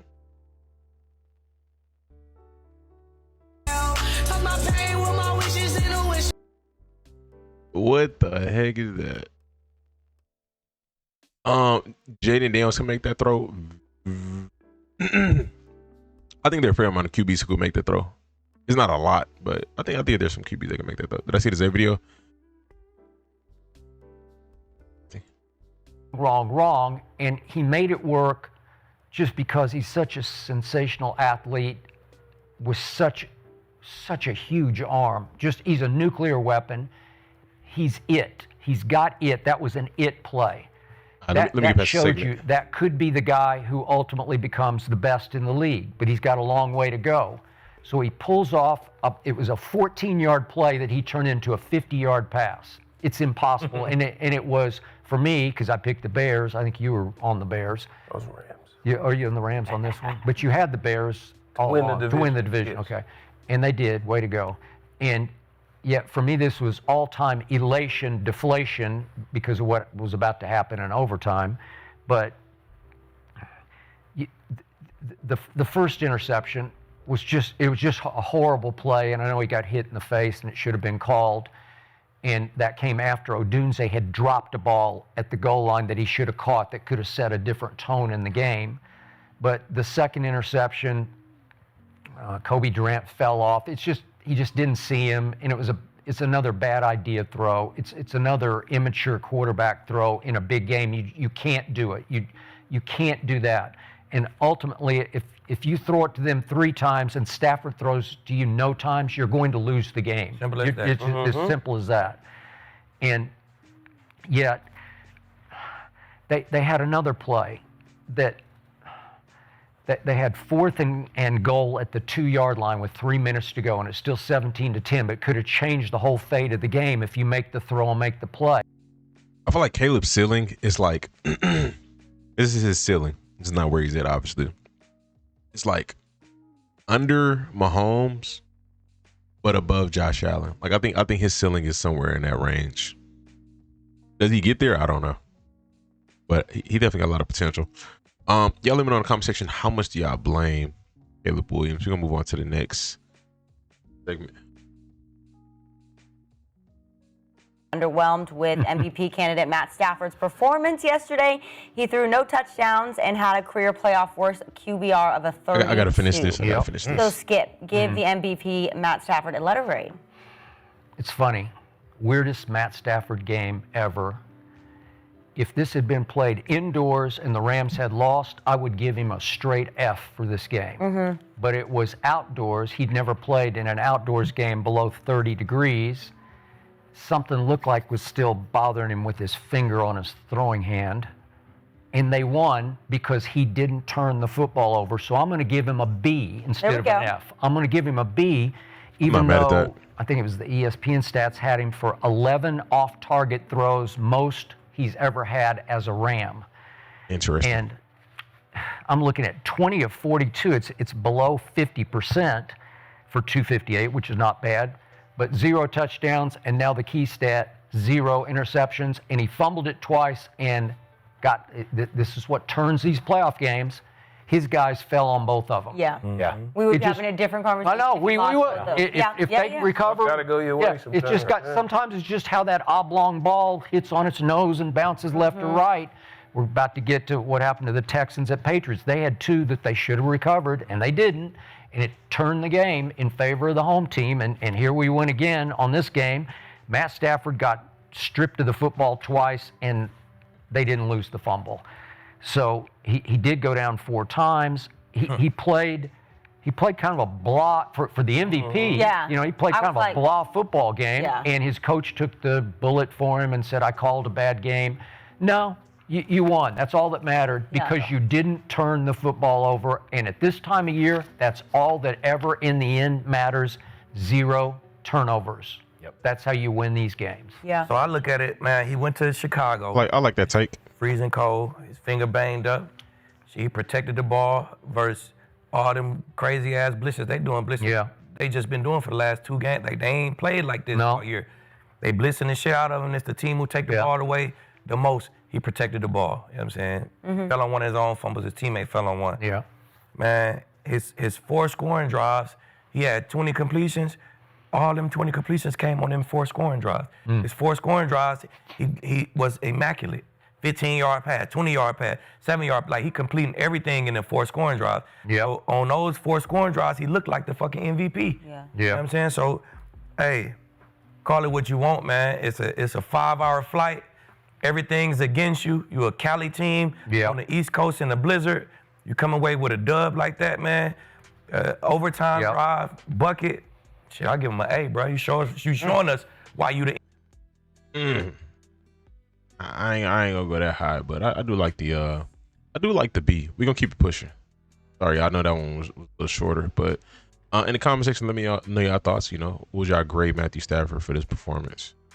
All year long. But this kid, he dropped a 26-yard dime to Mims to bring the game to 29-27 with a minute left in the game. Bo threw for 279 yards, 3 touchdowns, and 1 interception.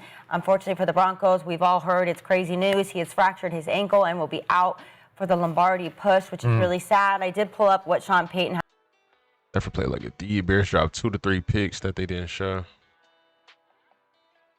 Had to say when he made that announcement. So let's watch that real quick. On the second to last play in overtime, Bo fractured. I've seen this a couple times already. This interview and the replay of the play. About next. It was a great shot. I mean, this Sean Payton, man, and Sean always carry a capable backup. You know what I'm saying? He started off with Mark Brunell as his backup for a few years. Then he brought in Chase Daniels as Drew Brees' backup. Shit, Chase Daniels was probably the best quarterback I played against in college. He was a dog-ass quarterback every year I played him. Missouri. He was cooking in Missouri. Cooking like a motherfucker, bro. After Chase Daniels, he brought in Teddy Bridgewater. Drew went down one time. Teddy had to come in. He went 5-0. He did. You know what I'm saying? So I remember that. I ain't gonna lie. Defense and special teams was carrying too. Defense and special teams was carrying, but a win is a win. You know, it's kind of like how Davis Mills did with the Texans, but Davis was actually playing pretty good at points of times. He was doing decent. I ain't gonna say pretty good. He was doing pretty decent. Always carry a capable backup, and he saw something in Stiddy because he paid him a 2-year, $13 million contract because he wanted him that bad. You know what I'm saying? Made sure he locked in a great backup. I went out there for camp. I got to see Stiddy versus the ones with my own eyes. And the day I went, he gave us work. I was watching it like, God damn, come on now, what we gonna do? Because Stiddy was giving us buckets. What did you see? What's he do? What do you Pocket like? passer, a fucking live arm. He can make every throw. I saw a guy who know the offense, who know the system, quick decisions, and a live arm. I'm telling you, simple as that. So It's going to be harder to game plan for them. They don't know what to expect. and on top of all that, Kenzie, we still got the best defense in the league. We got the best defense in the league. So you always can stand on that. You know what I'm saying? We gonna create turnovers. We got the Broncos fans, respectfully, y'all taking y'all defense over the Seattle defense. No bias. Y'all let me know. turnover train rolling. We gonna create turnovers, and that's how we gonna win this game. I'm telling you. I got a ton of confidence. I literally, me and Skip have been waiting for the Broncos to go down. Of course. They beat my Bills, and I was like, you know what? I'm jumping on the bandwagon. Let's go down. Please then, don't. an hour later, we hear Bo Nix goes down. But I do have prior experience with Jarrett Stidham. He was with the Raiders for 2 seasons, or I think 1 season, and he made 2 starts for us. And this kid does. What'd he do? He balled out. I think in 2 starts, he put up like 630 passing yards. Torched the 49ers, #1 defense in the NFL. This kid has a live arm, he's accurate, and he's smart. And we missed out in Las Vegas because we wanted to sign him as a backup kind of going into the next season and to compete for the starting job. And Sean Payton came in with the big contract. Give me that. Inked him to a deal. Now Stidham's got 3 years. He knows the offense. This is no scrub. This is not you're getting some guy off the street. This was a masterclass by Sean Payton a few years ago to say, hey, this guy's going to be a great backup quarterback, and if he needs to step in, we got full confidence. But Stidham's a stud, man. He can move around, he can make some plays, and he is a pocket passer. He's accurate, he's smart, He's 3 years learning in Sean Payton's system. Sean Payton is going to draw up a great game plan for him. He will. We saw it at the beginning of the game with Bo against Buffalo. That thing was just hitting boom, boom, boom, boom, boom. What they got to do is they got to get the run game going. Those big boys up front, you got to lean on those big boys up front. They got a great offensive line. They got to get the run game going to help support Stiddy. So you give us a small shot. Or are you picking the Broncos to win? No, he's not doing that. He's just giving us a small shot to win. No, I got really good confidence for you guys heading into the game. Yeah, I'm leaning towards the Patriots, but I do think the Broncos can beat the Patriots. But I'm leaning towards it. Like if I had to pick today, I'm picking the Patriots. But it's gonna come down to exactly that. The quarterback having a good game and Sean Payton calling a good game. I think if they would have played the Broncos defense, the Texans defense, it like hypothetically, if the Texans would have beat the CJ Stroud would have threw 3 less interceptions at least. If the Texans would have been playing the Broncos, I wouldn't give them a shot. But the pass defense is good, but they're just not elite. So, and then as well, the Broncos defense can get pressure on Drake May just like these previous other defenses have done. So it's gonna be a task. I think it'll be a good game, honestly. But I'm leaning towards the Patriots right now. When they say we have no tape on him, I don't think that's accurate. I mean, he's played in some games. He started 4 games in the NFL, so there's tape on him. There's definitely tape out there on him. Started 4 games, played in the preseason. You can watch enough to figure out his tendencies. I think 4 games is enough to figure out a player's tendencies. All right, we're gonna move on to the next. Josh Allen lets Buffalo down. Like it's happening every year. You feel me? Did they cry last year? No, but I think like what Richie was saying in the beginning of this episode This is the first was that the pressure has just been heating. It ain't no pressure. I told y'all all the pressure was on Josh. I think this is what happened. This is the first time where they lost, and we walked when the game ended. We said, "Yeah, that was on Josh." Because every time they're losing, we like, Josh did enough. They didn't get a. Yeah. Josh did enough. They didn't get a. But this time, everybody looked like Superman or not. What he did do is show how good he is because he was able to bring them back. But when 4 turnovers, 5. But is it on Josh or was it him? Yeah. Was it the Broncos' defense? Because their defense, they forced the second most turnovers in a game in playoff franchise history. He had 4 turnovers himself. Listen. But could be the Broncos' defense. So Lee. It could be. Lee, biggest reason the Broncos won. Well, first of all, it's 2 reasons. First is because Bo just outdoed Superman. He flat out played better than him.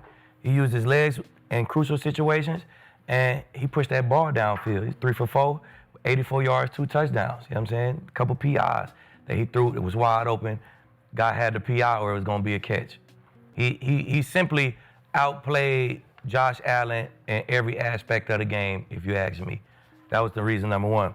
Reason I'd have to look at the numbers to verify that. He might be right, but at the same time, if Bo Nix was going up against a pass rush like Josh Allen was going up against, respectfully, he would have had a rough day as well. But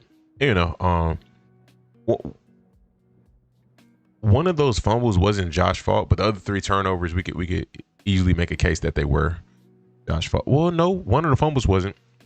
The pick to McMillan, that was a catch in my opinion. So we could say 2 turnovers were Josh's fault for sure.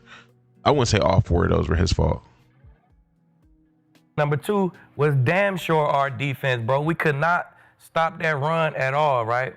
But if you can't stop that run, we better come out with 5 turnovers. Yeah. And we came out with 5 turnovers, crucial turnovers. And it wasn't just regular shit. It was crucial, timely turnovers that put points on the board or took points off the board, man. The Bills, they scored a touchdown.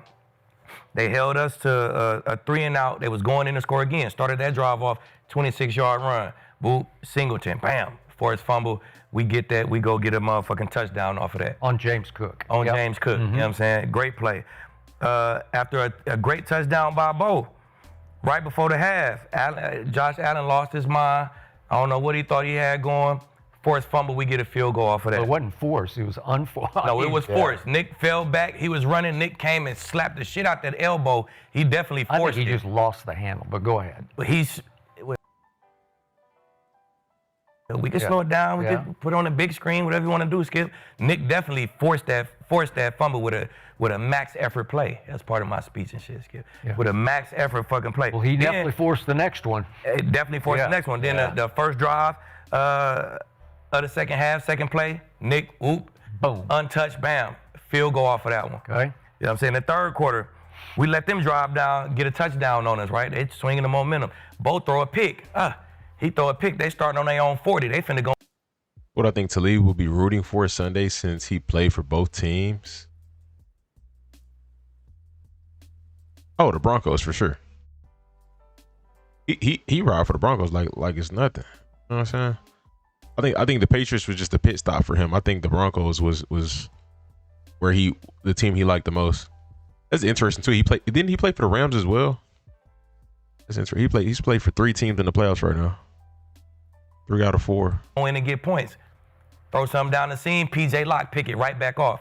Momentum swing. I swear that was probably one of the loudest times in the building. Yeah, that was a great play by him. We ain't scoring no points off of that, but we took points off the board right there, and we got that momentum back on that turnover.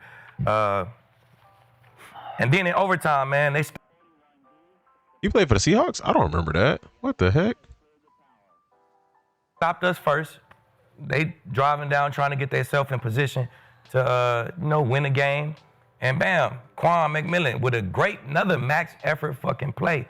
Another turnover, man. So all those turnovers came at crucial times in the game. We got 3 points off of that. The game winning field goal off of that one after a great Bo Nix drive. So we took points off the board with one of them. We put points on the board with the rest of them. 16 points off them turnovers, man. And that was the difference of the game. Oh, I like that. I like that a little bit. I ain't gonna lie. I definitely give Broncos defense credit in this game because they made it tough for Josh Allen. We can give the refs a little bit, but the Broncos defense made this. When I say a little bit, just on that Brandon Cooks catch, but the Broncos defense made this tough for Josh Allen. It was not an easy day. It was not an easy win. He made some great plays, and he did the best that he could, and he lost some plays too. But I think their defense did pretty good. Talk about CJ Stroud a little bit. I don't really want you to talk about this. I feel like I've talked about it so much. We're gonna end it on this note. Let me I feel like I've talked about it so much. Cash while watching sports. It's so cool right now. That is crazy. Indiana. Okay, we're gonna talk about that one. Can Mendoza turn the Raiders around? They talk about Sean McDermott getting fired. I'm just probably just going to why he looking like Ice Cube, easy. Are we being too hard on CJ Stroud? You win that game with 31 other quarterbacks. I like that conversation. Let's hear this out.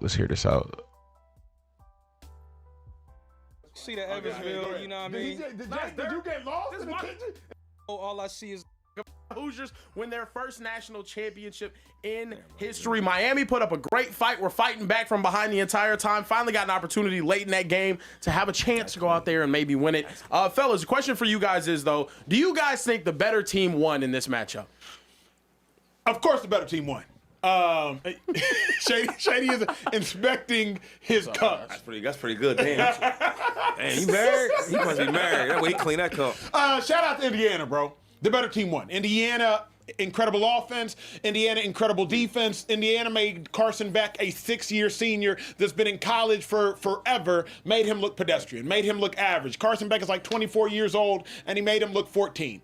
So shout out to the Indiana Hoosiers and what they were able to do. Shout out to Curt Cignetti. I believe Curt Cignetti just had the greatest coaching season you could argue in the history of any sport. Indiana is the second losingest program in the history of college football, and Curt Cignetti just had one of the most impressive years you have ever seen, turning around an Indiana Hoosiers program that is the laughing stock of the Big Ten, not into Big Ten champions alone, but into national champions. And then remember the road that Curt Cignetti had to travel to get there. You beat Oregon not once, but twice. You beat Ohio State this season. Then you beat Miami this season. Like, the road that Curt Cignetti also had to travel to win this national championship, absolutely astounding. You cannot say enough good things about Curt Cignetti. This is not the most impressive coaching feat in college football. It's not the most impressive coaching feat in the game of football. I believe it's the most impressive coaching feat in the history of sports, at least the modern generation. That's what you didn't miss much. We witnessed with this Indiana Hoosiers turnaround. Hey, man, I'm going to be honest.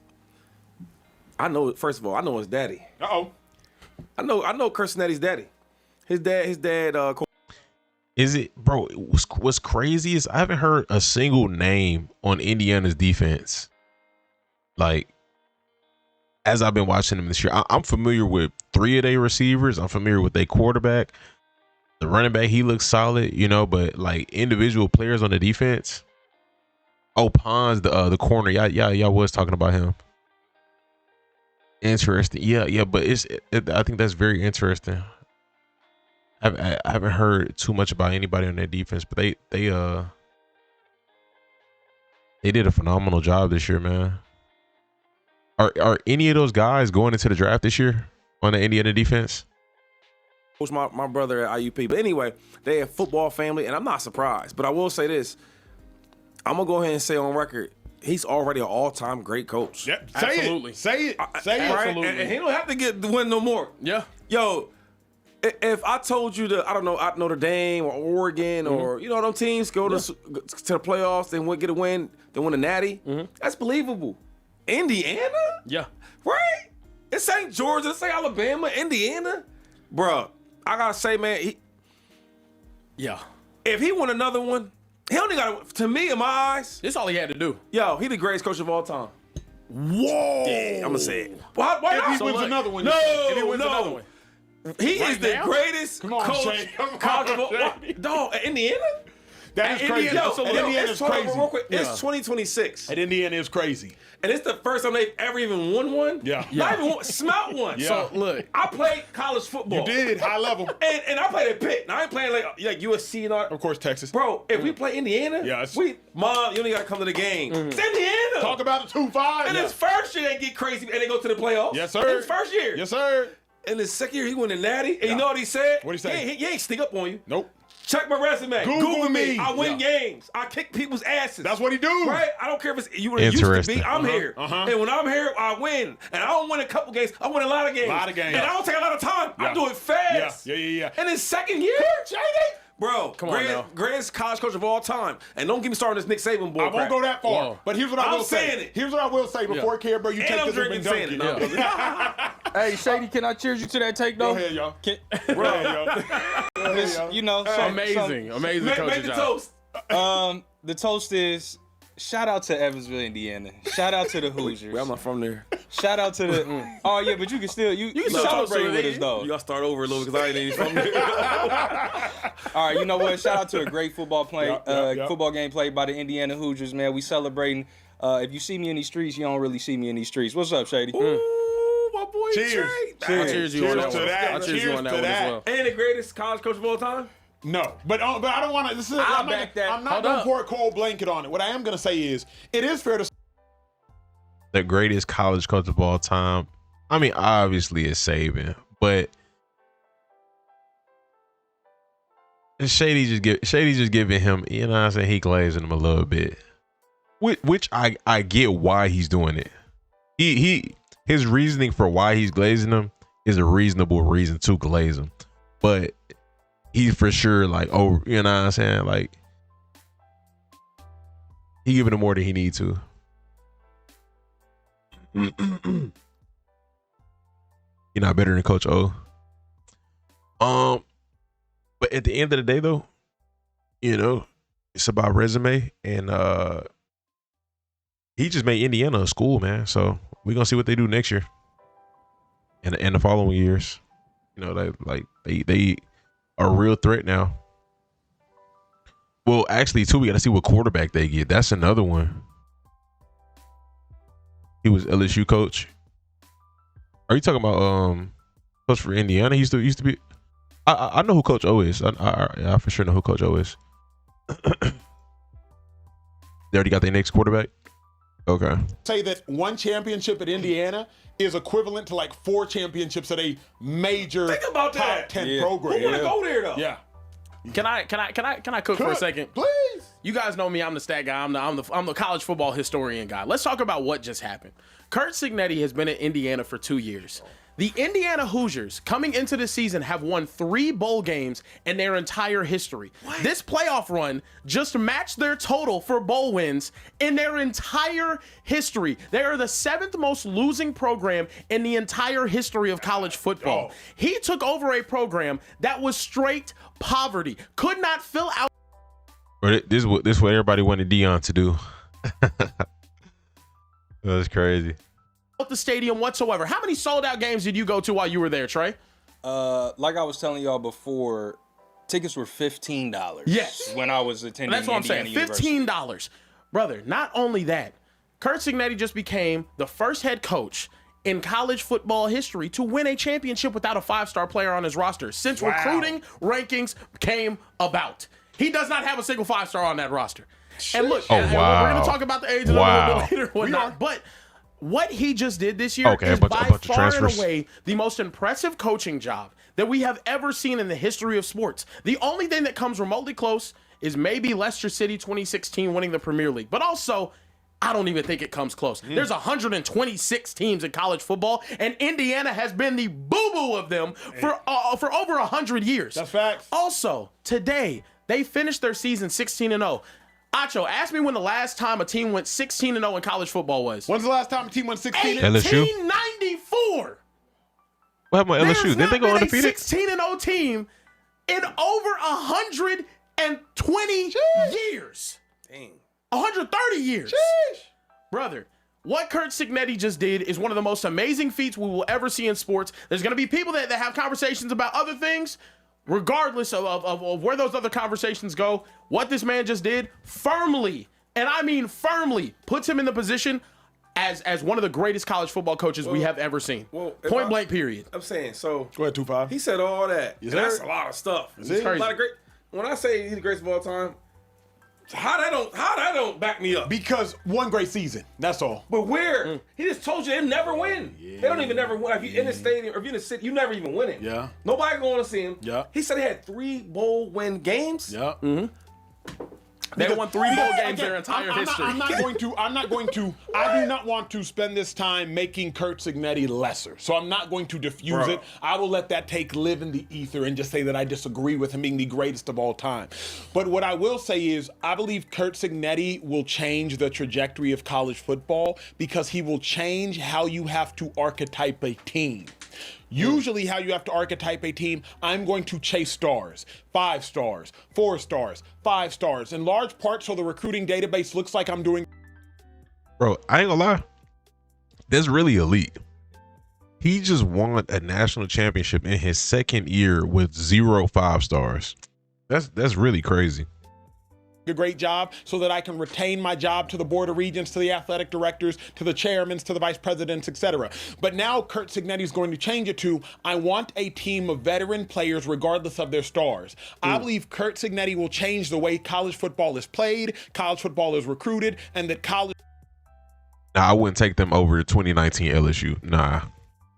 But going undefeated and winning the Natty is super commendable. Super. Like, I mean, you can't take this away from them. But would I take this team over? At least, you know, again, I haven't watched Indiana in detail to really have a real opinion on that.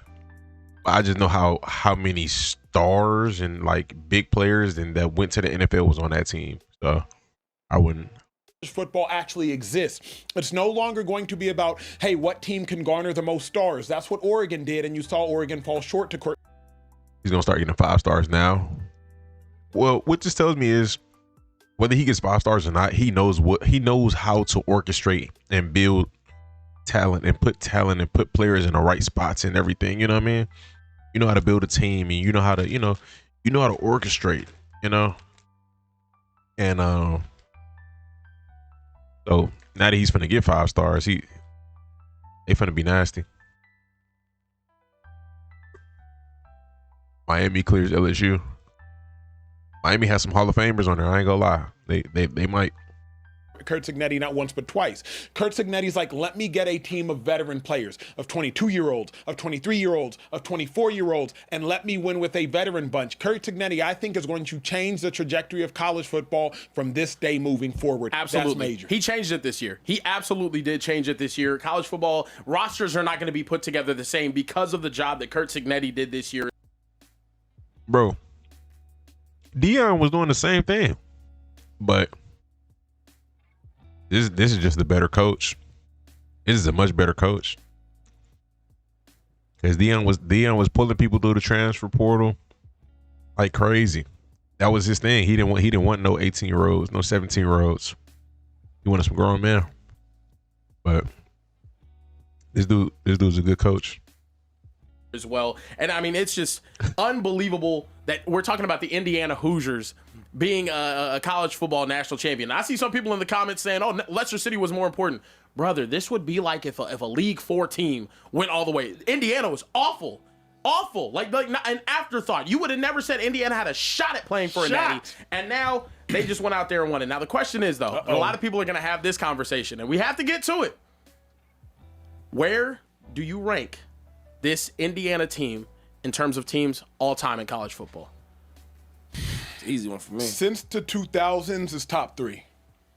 That Miami Hurricanes team, that LSU undefeated team, and this Indiana Hoosiers team. And the reason being, it's hard for me to imagine a team losing that never lost.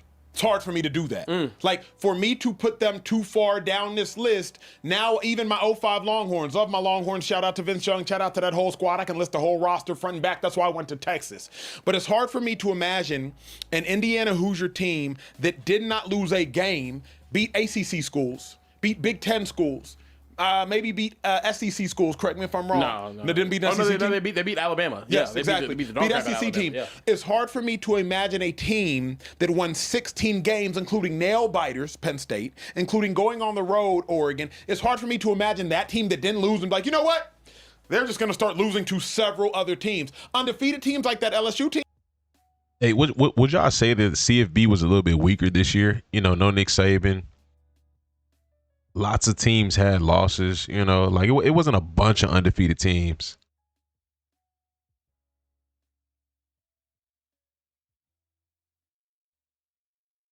But Georgia's teams are definitely better.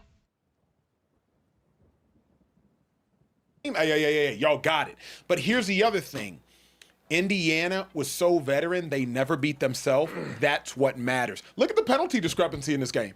Miami had like 65 yards of penalties. I think Indiana had 20, maybe 25 yards. Indiana does not beat themselves. Some of those other teams, way more talented. Way more talented, especially if you think of the names as it pertains to the NFL, way more talented.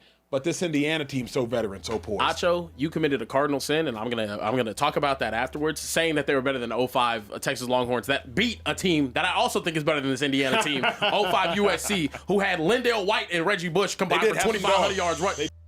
Ooh, man, interesting. You're insane. You're crazy. You're crazy for that. What I will say is though. And I'm sorry, Indiana fans. I know I just hyped you up. I know. I'm very, and I think Curt is amazing. I think Cignetti's an incredible coach. I have this team number 5 in the last 10 years. Okay. 2022 Georgia, I think would give them that work. 2019 LSU would give them that work. 2020 Bama, I think would give them that work. And 2018 Clemson, with that all-senior defensive line that was amazing and shut down everyone and blew out Nick Saban in the national championship, had Trevor Lawrence as a freshman win the Natty, I think they would also give Indiana that work. I think Indiana is an incredible team. They're an amazing story. They're awesome. But we cannot, and I mean cannot. Like, and no offense to Miami, but they had 2 losses, and the 2 teams they lost to, like, were they even like that, you know? And this is not me taking anything away from Indiana. What this coach did is legendary. But, you know, if we're gonna have a conversation of best college team of all time, you know, I think we got to put some things into perspective. Yes, they were. Were they top? Louisville was ranked, so was SMU. Were either of these 2 teams top 10?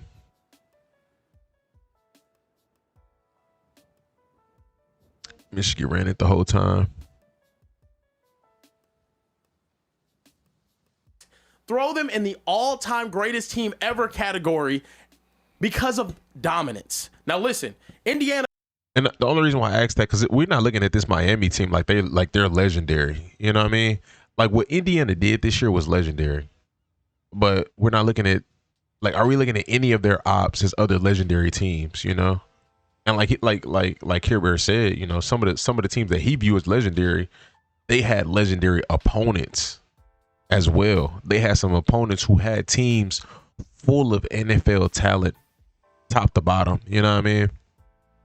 So I'm not taking nothing away from the teams that did beat Miami, but you know, my question is like, was this Miami team legendary? And we're, you know, like, you know, are we looking at this Miami team as one of the best Miami teams ever? You know what I mean? But again, Indiana, what they did is beyond commendable this year. Incredible team, 16-0 record. We've never seen that. You could add one more game to LSU schedule, they would have gone 16-0. Any of the teams I just mentioned. Cut 2-5. Let me tell you our problem, Just don't spill that water. The chair's expensive. This ain't water. Let me tell you our problem, though. Y'all doing the same thing the whole world was doing with Indiana before Cincinnati got there. What's that? You're overlooking them. Shady must have earned some money. Shady bet on Indiana and he earned some money. he got his wine, he drinking, he feeling good. He saying it's the best coach of all time. He earned some money betting on Indiana. Because they don't have the 5 stars, they don't have the superstars, they don't have them flashy players, they don't have the NFL superstars. That's why y'all not counting them. But if I'd have said, yo, do you think this Indiana team will go out here and win a natty? Y'all always say no. Last year. And that's factual too. That's a factual take. To go out and win a natty with a team who, again, it ain't a bunch of household names on that team. You know what I mean? That's tough. That's tough. You said you'd have said no. Playoffs? No. You just said no, right? Yeah. Y'all doing the same thing because the way they look. All they do is win. They don't know nothing else but to win. They don't know they don't know what it feels like to lose. Yeah. They've been a losing program all forever. Since God made colleges. They've been bad. Yeah. My argument is before your argument. Okay, go ahead. And now you want to talk about all these LSU, you talking about Lindell White and Reggie Bush. And them guys are all great. And you got Jamar Chase, bro, they all are great Tebow teams because the names and all that. This team right here, they've been counting out and they go to the playoffs last year. Their first time ever. Before that game, they had 3 bowl wins, dog. Listen what I'm telling y'all. I hear you. Okay. Yeah. So you look down on them because you don't see the superstars like everybody else. And now in 2 years, they champions. I hear where you're coming from. I'm trying to tell you. I will say this, though. The reason why I have that take, all the teams that I mentioned also, they're undefeated as well. That 2005 Texas team, that 01 Miami team, that 2019 LSU team, that 2020 Alabama team, that 2018 Clemson team. The difference is I have to look at your resume. If I can't say that I've seen you lose, right? I look at how close was the rest of the competition playing towards you. Brother, I watched LSU go on the road, beat top 10 teams, and smack them. There was not many close games in 2019 against the LSU Tigers. There was no close games in 2020 against the Alabama Crimson Tide. Against the Georgia Bulldogs, they smacked everybody and held, I think, every single person on the schedule other than maybe Tennessee that year under. And again, I'm agreeing with that. I'm agreeing with both takes. But I think the point that Care Bear is making is that, which none of them has said yet, CFB was just probably weaker this year. What Indiana did is legendary. There's absolutely zero way you can take that away from them. But if the 2019 LSU team or some of these other teams were in college football this year, they would have won a natty. Very likely. Or, had a good shot. 20 points. Probably would have won natty, Those teams were also undefeated. But I'm sure if we looked at the schedule, this is football. They ain't close games here and there. LSU played there's some close games, I'm sure. Of course there's close games. My thing is, though, if you're more dominant over your competition, and you, in my honest opinion, play a tougher schedule, play more tough teams. I think 2019 LSU played more tough teams than Indiana did. I'm not here to discredit them. I'm just saying, whenever we're looking resume for resume, if we have to compare them, who's the greatest of all time? Both are undefeated. Both are amazing teams. Both are worthy national champions. I can't say they are a better team all time than what I saw out of 2019 LSU. That was different, guys. Come on. But I'm trying to show him what he's doing. What are you doing? He's looking at like names what they and look stuff. like in the names. Like right now, like I watched this team all year. They didn't look special to me. I'm gonna be He didn't say anything about the names. He said nothing about the players on the roster name wise. He said the strength of the opponents and them blowing out strong opponents. So the strength of schedule, strength of opponents, and how you perform against these top opponents. He said 2019 LSU played more tougher opponents and versus some of those opponents, they were blowing them out. So I don't. If I'm an NFL dude, I don't know if I'm going against these players for my team in NFL. But that's what makes it so special. Like, damn, y'all undefeated, y'all doing this, y'all doing that. To all these 5-stars, these guys, it's some guys that they played against that they dominated. That's going to be an all-pro in the NFL. Yeah. Absolutely, it's the truth. Hey, but let's keep it a bean though. Every year though, bro, there is no quarterbacks in that came down to this playoffs that we were looking at besides maybe Dante Moore. That we were looking at as a top 10 quarterback in the upcoming draft. Like CFB might have been wicked this year, bro. It was nobody, you know. I can't think of off the top of the head. Yeah, very true. Very true. It is fascinating. I mean, all I know is this. Shout out to Indiana. Didn't take a loss this whole season. But the greatest conversation to me is the conversation of Indiana saying we'll be elite, but and that's fine too. That's fine to project, you know, that he has elite potential. But like there was like, did they play any, like, were there any elite quarterbacks in this year's CFB playoffs besides Dante Moore and Indiana's quarterback? You know, at least you know, it'd be a little bit more, you know, like be like a handful, you know. Yeah, at least a handful. You know, like everybody's not elite going to the NFL, but like there still be guys who are elite in college. You know, like they be nice in college. And I don't know. I don't know if anybody was just like that this year. Indiana's average age of their roster. Carson Pitt going first round.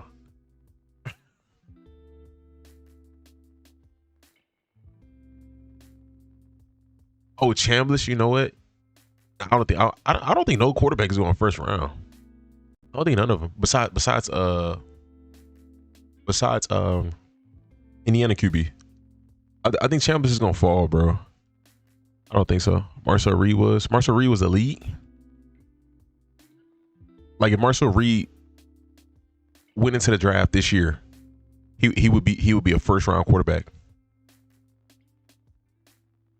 Well, you know what? I can't even say that. Because again, a guy could be a really good college quarterback and not be a really good NFL quarterback again. Only one who can maybe sneak in the late is the Ty Simpson, a weak QB class. One person I could be wrong about is Chambliss, because he's talented. Somebody could really like him and then like take him like late first round. But I don't think the NFL is in a spot right now where it's like everybody needs quarterbacks and like it's not just I don't know. Like I don't think it's strong enough to pick a guy top 5 in this draft. Besides, again, Mendoza. 22 and a half years old. I left college at like 21. And I think Mendoza will be good in the right system. Texas taking quarterback, I doubt that. Highly doubt that. We got Davis Mills still under contract, and Davis Mills I trust. 3 months. Oh, so this we cannot waste this defense though. They need to be aggressive with O-line. They need to be aggressive with an offensive coordinator. They need to be aggressive this offseason. We cannot waste this defense. We got about 3 more years with this defense playing at this level. Roughly, I say 2, because it's hard to estimate because you know players get injured, but everybody's still under contract and everybody's young, so we'll see. Take O-line first round, not safety. Bro, we need an offensive coordinator in the first round. We need somebody to make the game easy on CJ, bro. He need help. This is going back to Ole Miss. think he's waiting to get approved. Interesting. Shady so left you're at older? 20. Oh, so this 1 year? Well, the average age of the Packers is like 25. Average age of the Indiana starting lineup is like 22. 23. Yeah, we can't do this. We can't do That's what the people are doing. You know why we can't? If Joe Flacco doesn't come back, the Bengals should definitely get a quarterback. Definitely. Unrestricted free agents. Christian Kirk. Christian Kirk's a free agent? Interesting. I didn't know. I thought he was under contract. Maybe I'm tripping. What the heck? Okay. We good though. We good. As y'all can see, like who on here is a big name on our defense? There's some guys that are like good, really good role players that we can bring back, but the biggest name is Christian Kirk. Jimmy Ward did not play for us at all this year. There's definitely some guys on here that's worth bringing back, but it's I think they'll figure it out.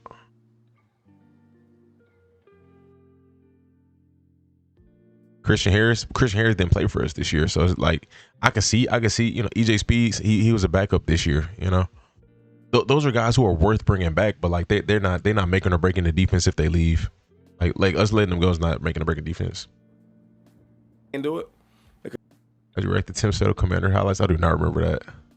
They believe in Christian. I believe in him too, but you know, again, he didn't make or break the defense this year. Because there's other teams that probably got older players. Now the NIL dudes only want to go NFL. So I'm sure some teams that got some older players also. Care Bear, break it down. So look, I went viral on Twitter a couple of weeks ago for bringing this up after they played Alabama in the Rose Bowl.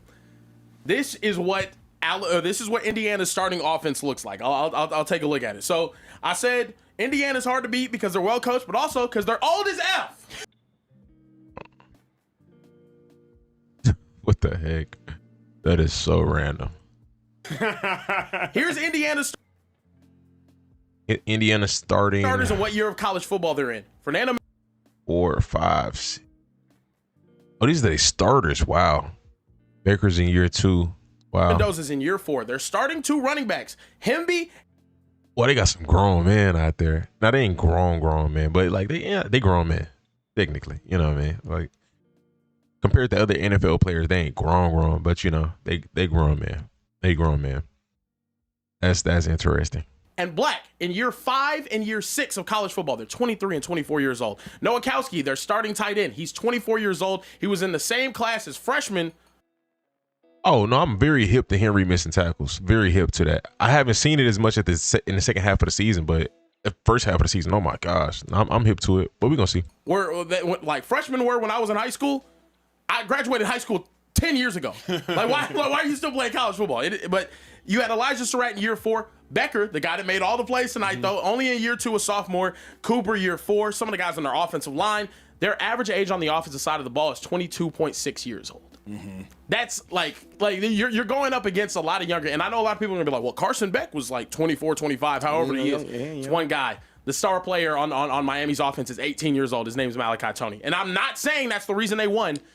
They are a well put together roster. This is what Sig did, and it was genius. And also, they're extremely well coached. Hold on. I am saying that's the reason they won. Oh, wow. Okay. The question is it problematic or not? You have to remember, a 23-year-old compared to an 18-year-old is night and day, just from a maturation level. Yeah. Like, just from a, what are you... the old guy's probably not that good because he's still in college. Correct, but they're mature. So now the question is, like, just why do y'all think BYU is competent every single year? BYU wins 9-10 games every single year because there's a bunch of 23-year-olds. So at the end of the day, it's like, yes, I do think them being 23 is exactly why they won. The question is, how do y'all feel about it from a college football standpoint? Like, I would be mad if I were still in college because it's like, bruh, I'm 18, 19, 20, and I'm up here going against 24-year-olds. I mean, all of them. But the oldest guys on the team be weak.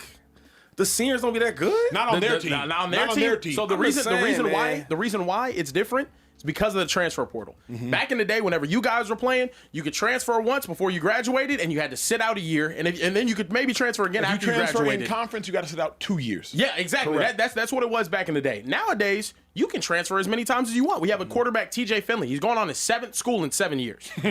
like think about that. Like that's the state of college football that we're in right now. And there's antitrust lawsuits and all these other things. So The way Cignetti built this roster is, hey, are you an impact guy that's maybe a fringe NFL player going on year 4, maybe year 5?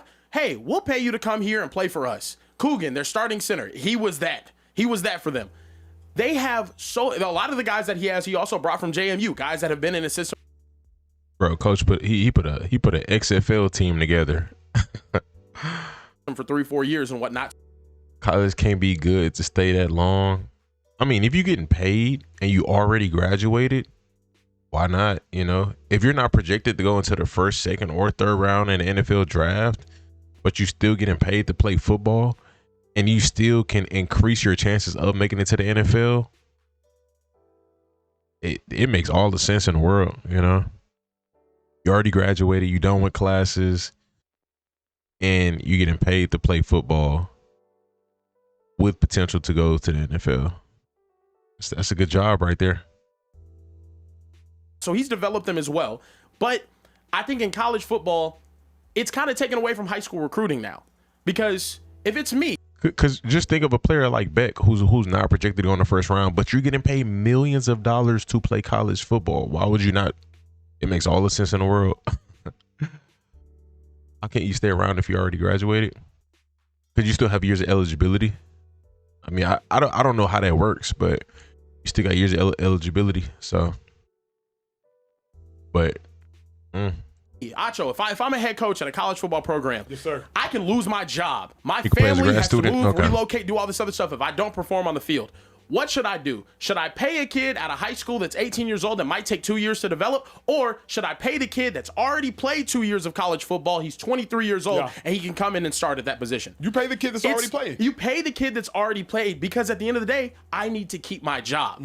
That's the standard now that has been set in college football, and you're seeing numerous big schools. Ohio State's doing it. Notre Dame's doing it. Texas is doing it. They are now reshaping the rosters because of what Cignetti did, which also, in the Indiana side, makes this an even more incredible coaching job because he's literally changing the game. Yeah. He is the most transcendental coach in college football history. He just is. Bro, it's so crazy because this was Deion's blueprint, but apparently Deion just didn't know how to put a team together or a coach.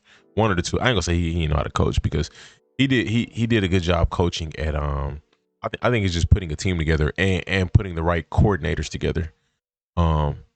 But it's funny because this was Deion's blueprint and it didn't work, but it worked for somebody else in the same time span or shorter, I guess. They graduated 2 years ago. Yeah, I'm aware of that. You seen people was mad at Carson Beck because he doesn't take classes. I mean, if he's done with classes and he's done with classes, you know what I mean? Like, if at the end of the day, he's bringing money to the university. So, and that's all they care about. They care about the students, paying them to come to their school, and they care about the assets of the other students who are making them money. So that's all that matters. The only problem is we have to figure out our appetite for it all. Because back in the day, if you were that LSU team, Jamar Chase, young bull. Justin Jefferson, young bull. Joe Burrow was older, obviously started his career at Ohio State. He was old as hell too. But like, they had a bunch of like their star players. Derek Stingley, I think, was a freshman on that team. Patrick Queen was a junior on that team. Like young bulls. Grant Delpit Jr. All went to the NFL and have had illustrious careers because they hadn't hit their ceiling. Meanwhile, I'm watching this Indiana team and Black, their running back, cold as hell. Then you tell me he's 24. I'm like, oh, like. Was he not going to take classes? Well, I don't think he's a graduate, so I think he would have to take classes. But he probably get a easy degree. All right, go to pull the shift at work in here. Take it easy, bro. Take it easy, man. Have a blessed night.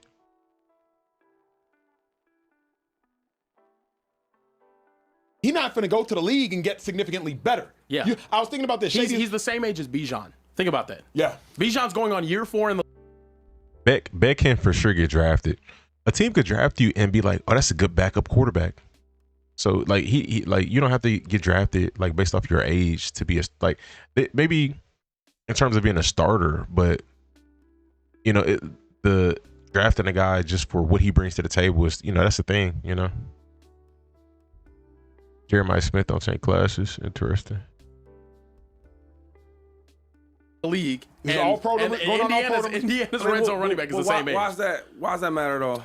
It just changes how we digest college football. Because, like, you're not going to watch any more shadies in college football. You're not going to watch the 19-year-old, 20-year-old phenoms. Like, dang, I wonder what would happen if he stayed in college, won a Heisman, if he wanted this. Now, yeah, Shady's going to go to the league and be an all-decade and all these things, running backs. But, like, you're not going to see the shadies. I disagree. We just watched Tony from Miami. He's going to be that. He's just electrifying. Matter of fact, he's 18 or 19 playing. Mm-hmm. Yeah. So I'm just trying to see the argument here because there's going to be some old guys, going to be some young guys. Jeremiah Smith, he ain't old. What is he? He young, ain't he? Yeah, no, he's young. He nice.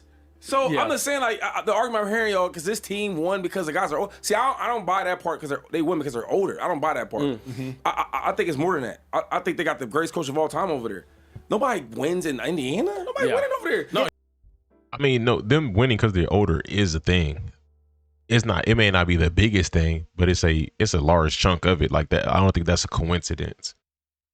And then, real quick, Yep. he got like a whole bunch of transfers from Alabama or USC or Georgia. JMU.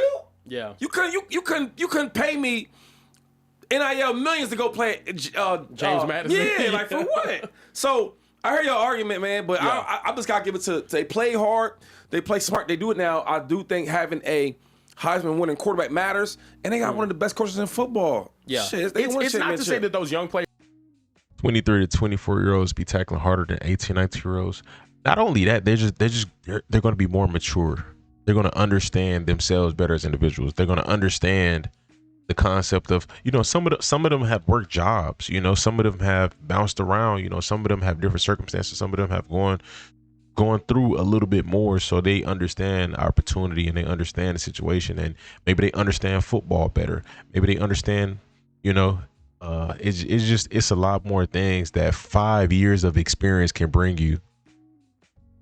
That's just like if you were a boxer and you've been boxing for 10 years versus the guy who's been boxing for 16 years, the guy who's been boxing for 16 has an edge, and if as a collective, your team collectively has more years of football experience than the next team, they somewhat have an edge, like, with the right coach. Are their bodies way more developed, or is there nothing? There's definitely you got to think. There's definitely a difference between an 18-year-old and a 24-year-old. Especially, again, somebody coming straight out of high school or only been working out on a college program for 1 year versus somebody who's been working out on a college program for 5 years or 6 years. But the ones who've been working out for 5 or 6 years are going to be way more stronger, way more developed, way more faster. Again, they understand how to break film down. When you're in high school, you're playing off that straight athleticism. Even in college sometimes too, but if you're a good college coach, which I'm assuming he is, he's picking the players who understand football and not just goes out there and just play off of athleticism. So it's I do believe that there is an advantage, but to take advantage of that advantage, you need a good coach, and I think they got a good coach. And not only that, some of them kids have to go to class and worry about football. A lot of these dudes who are older, they can just focus on football all day long. All they got to do is worry about football. So they got more time on their hands to focus on that. All right, was my age going off? Yep, and that might have just been talent because he didn't repeat it this year. Aren't going to have an opportunity to shine. It's just harder to win national championships now. For the fans of college football, it's harder. The last 3 national championships we've seen since NIL has really taken off. Michigan, one of the oldest rosters in all of college football. Ohio State last year, even with Jeremiah Smith, they had Igbuka, they had Will Howard, they had a senior laden offense. If they have kids, how do you think they manage their time? They figure it out. In order to have a kid, you have to have it with somebody else. So pretty sure they figure it out. And not only that, that puts more pressure on you to go out there and perform better. The fact that you have a kid, that gives you more drive, line and defense, a lot of playmakers everywhere. But there's, to your point though, Caleb Downs was still playing on that team last year as a sophomore. Jeremiah Smith was still playing on that team last year as a freshman. Like if you're special enough, you're going to be able to play. The quarterback was young. Yeah, well, this year, yeah. You know what, man? I'm gonna be honest, yo. I love NIL for two things. The main thing, and that's the main thing, is they getting paid. Absolutely. I remember when I was running around in Pitt doing my thing, getting crazy work out there, I didn't have no money. And I would see people in the fans with Shady Heisman, all this crazy stuff, and I had none of that. So I'm happy they getting paid. But my second most important thing why I love NIL is because now we can see who's really a great coach and who's not. You're not going to see Alabama win every year no more. That's over with. You're not going to see all these big-time schools just keep winning like Georgia. It's over with. You know why? Because now you can't say, oh, come to Alabama, we win a championship, and we'll give you some hush money on the side. You can't do that no more. Because now everybody getting money. Yeah. Now what? So now I got to see you coach. And that's why Nick Saban left. He a great coach and all that, but he got out of there because he couldn't dominate like he used to dominate. I think that's fair. I think we are going to see much more parity in college football. I'm curious once teams start. Shout out to Kurt Signetti for being a genius in getting there first and saying that I'm going to build a roster of veterans. I think that was brilliant. There's no problem with it. The question is, what's going to happen once people catch up? Because you see Steve Sarkisian now at Texas, he's like, oh, bump this. We cut Forget like these 20% little of the roster. 18-year-olds. Yep. Sarkisian out here just getting vets. I'm like, dang, like we're letting like our true sophomores go to other schools and true freshmen go to other schools. I'm like, yeah, bring on the 22-year-old. Yeah. And I'm like, dang, like that sucks for the 18-year-old Emmanuel Acho, like trying to get a scholarship at Texas. Like, hey, sign me. But great for fans who figure it out. Yeah. At the end of the day, though, college football is a business. Not now that money is involved all the way. It was a business before. It's even more of a business now. So, no, you don't have a bunch of kids in business. You know what I mean? You got more adults. But you're gonna have them few that's really gifted and talented. But I mean, I could understand why it's going in that direction. NIL ruined CFB. Not to their point. I think it's gonna make it more competitive. Is that girl who played Madden live? I would have got a noti. She be going live at the craziest times. Oh, she is live. Interesting. We might run one. We'll see about it. Well, I always say this, man. When you're a good player, it'll rise to the top. So if you good in high school, right? Damn, we can get him. He nice. You gonna go get him. Yeah. And if he's like, okay, well, if I get this 5th-year-old dude, that's okay, and this high school guy's okay, he's right here. I don't mind that at all, though. I know I like good players. I know we got some super chats. We got 5,000 of y'all here in the speakeasy. Listen, Turn up. Social Trey went to Indiana. If y'all just joining us. All right.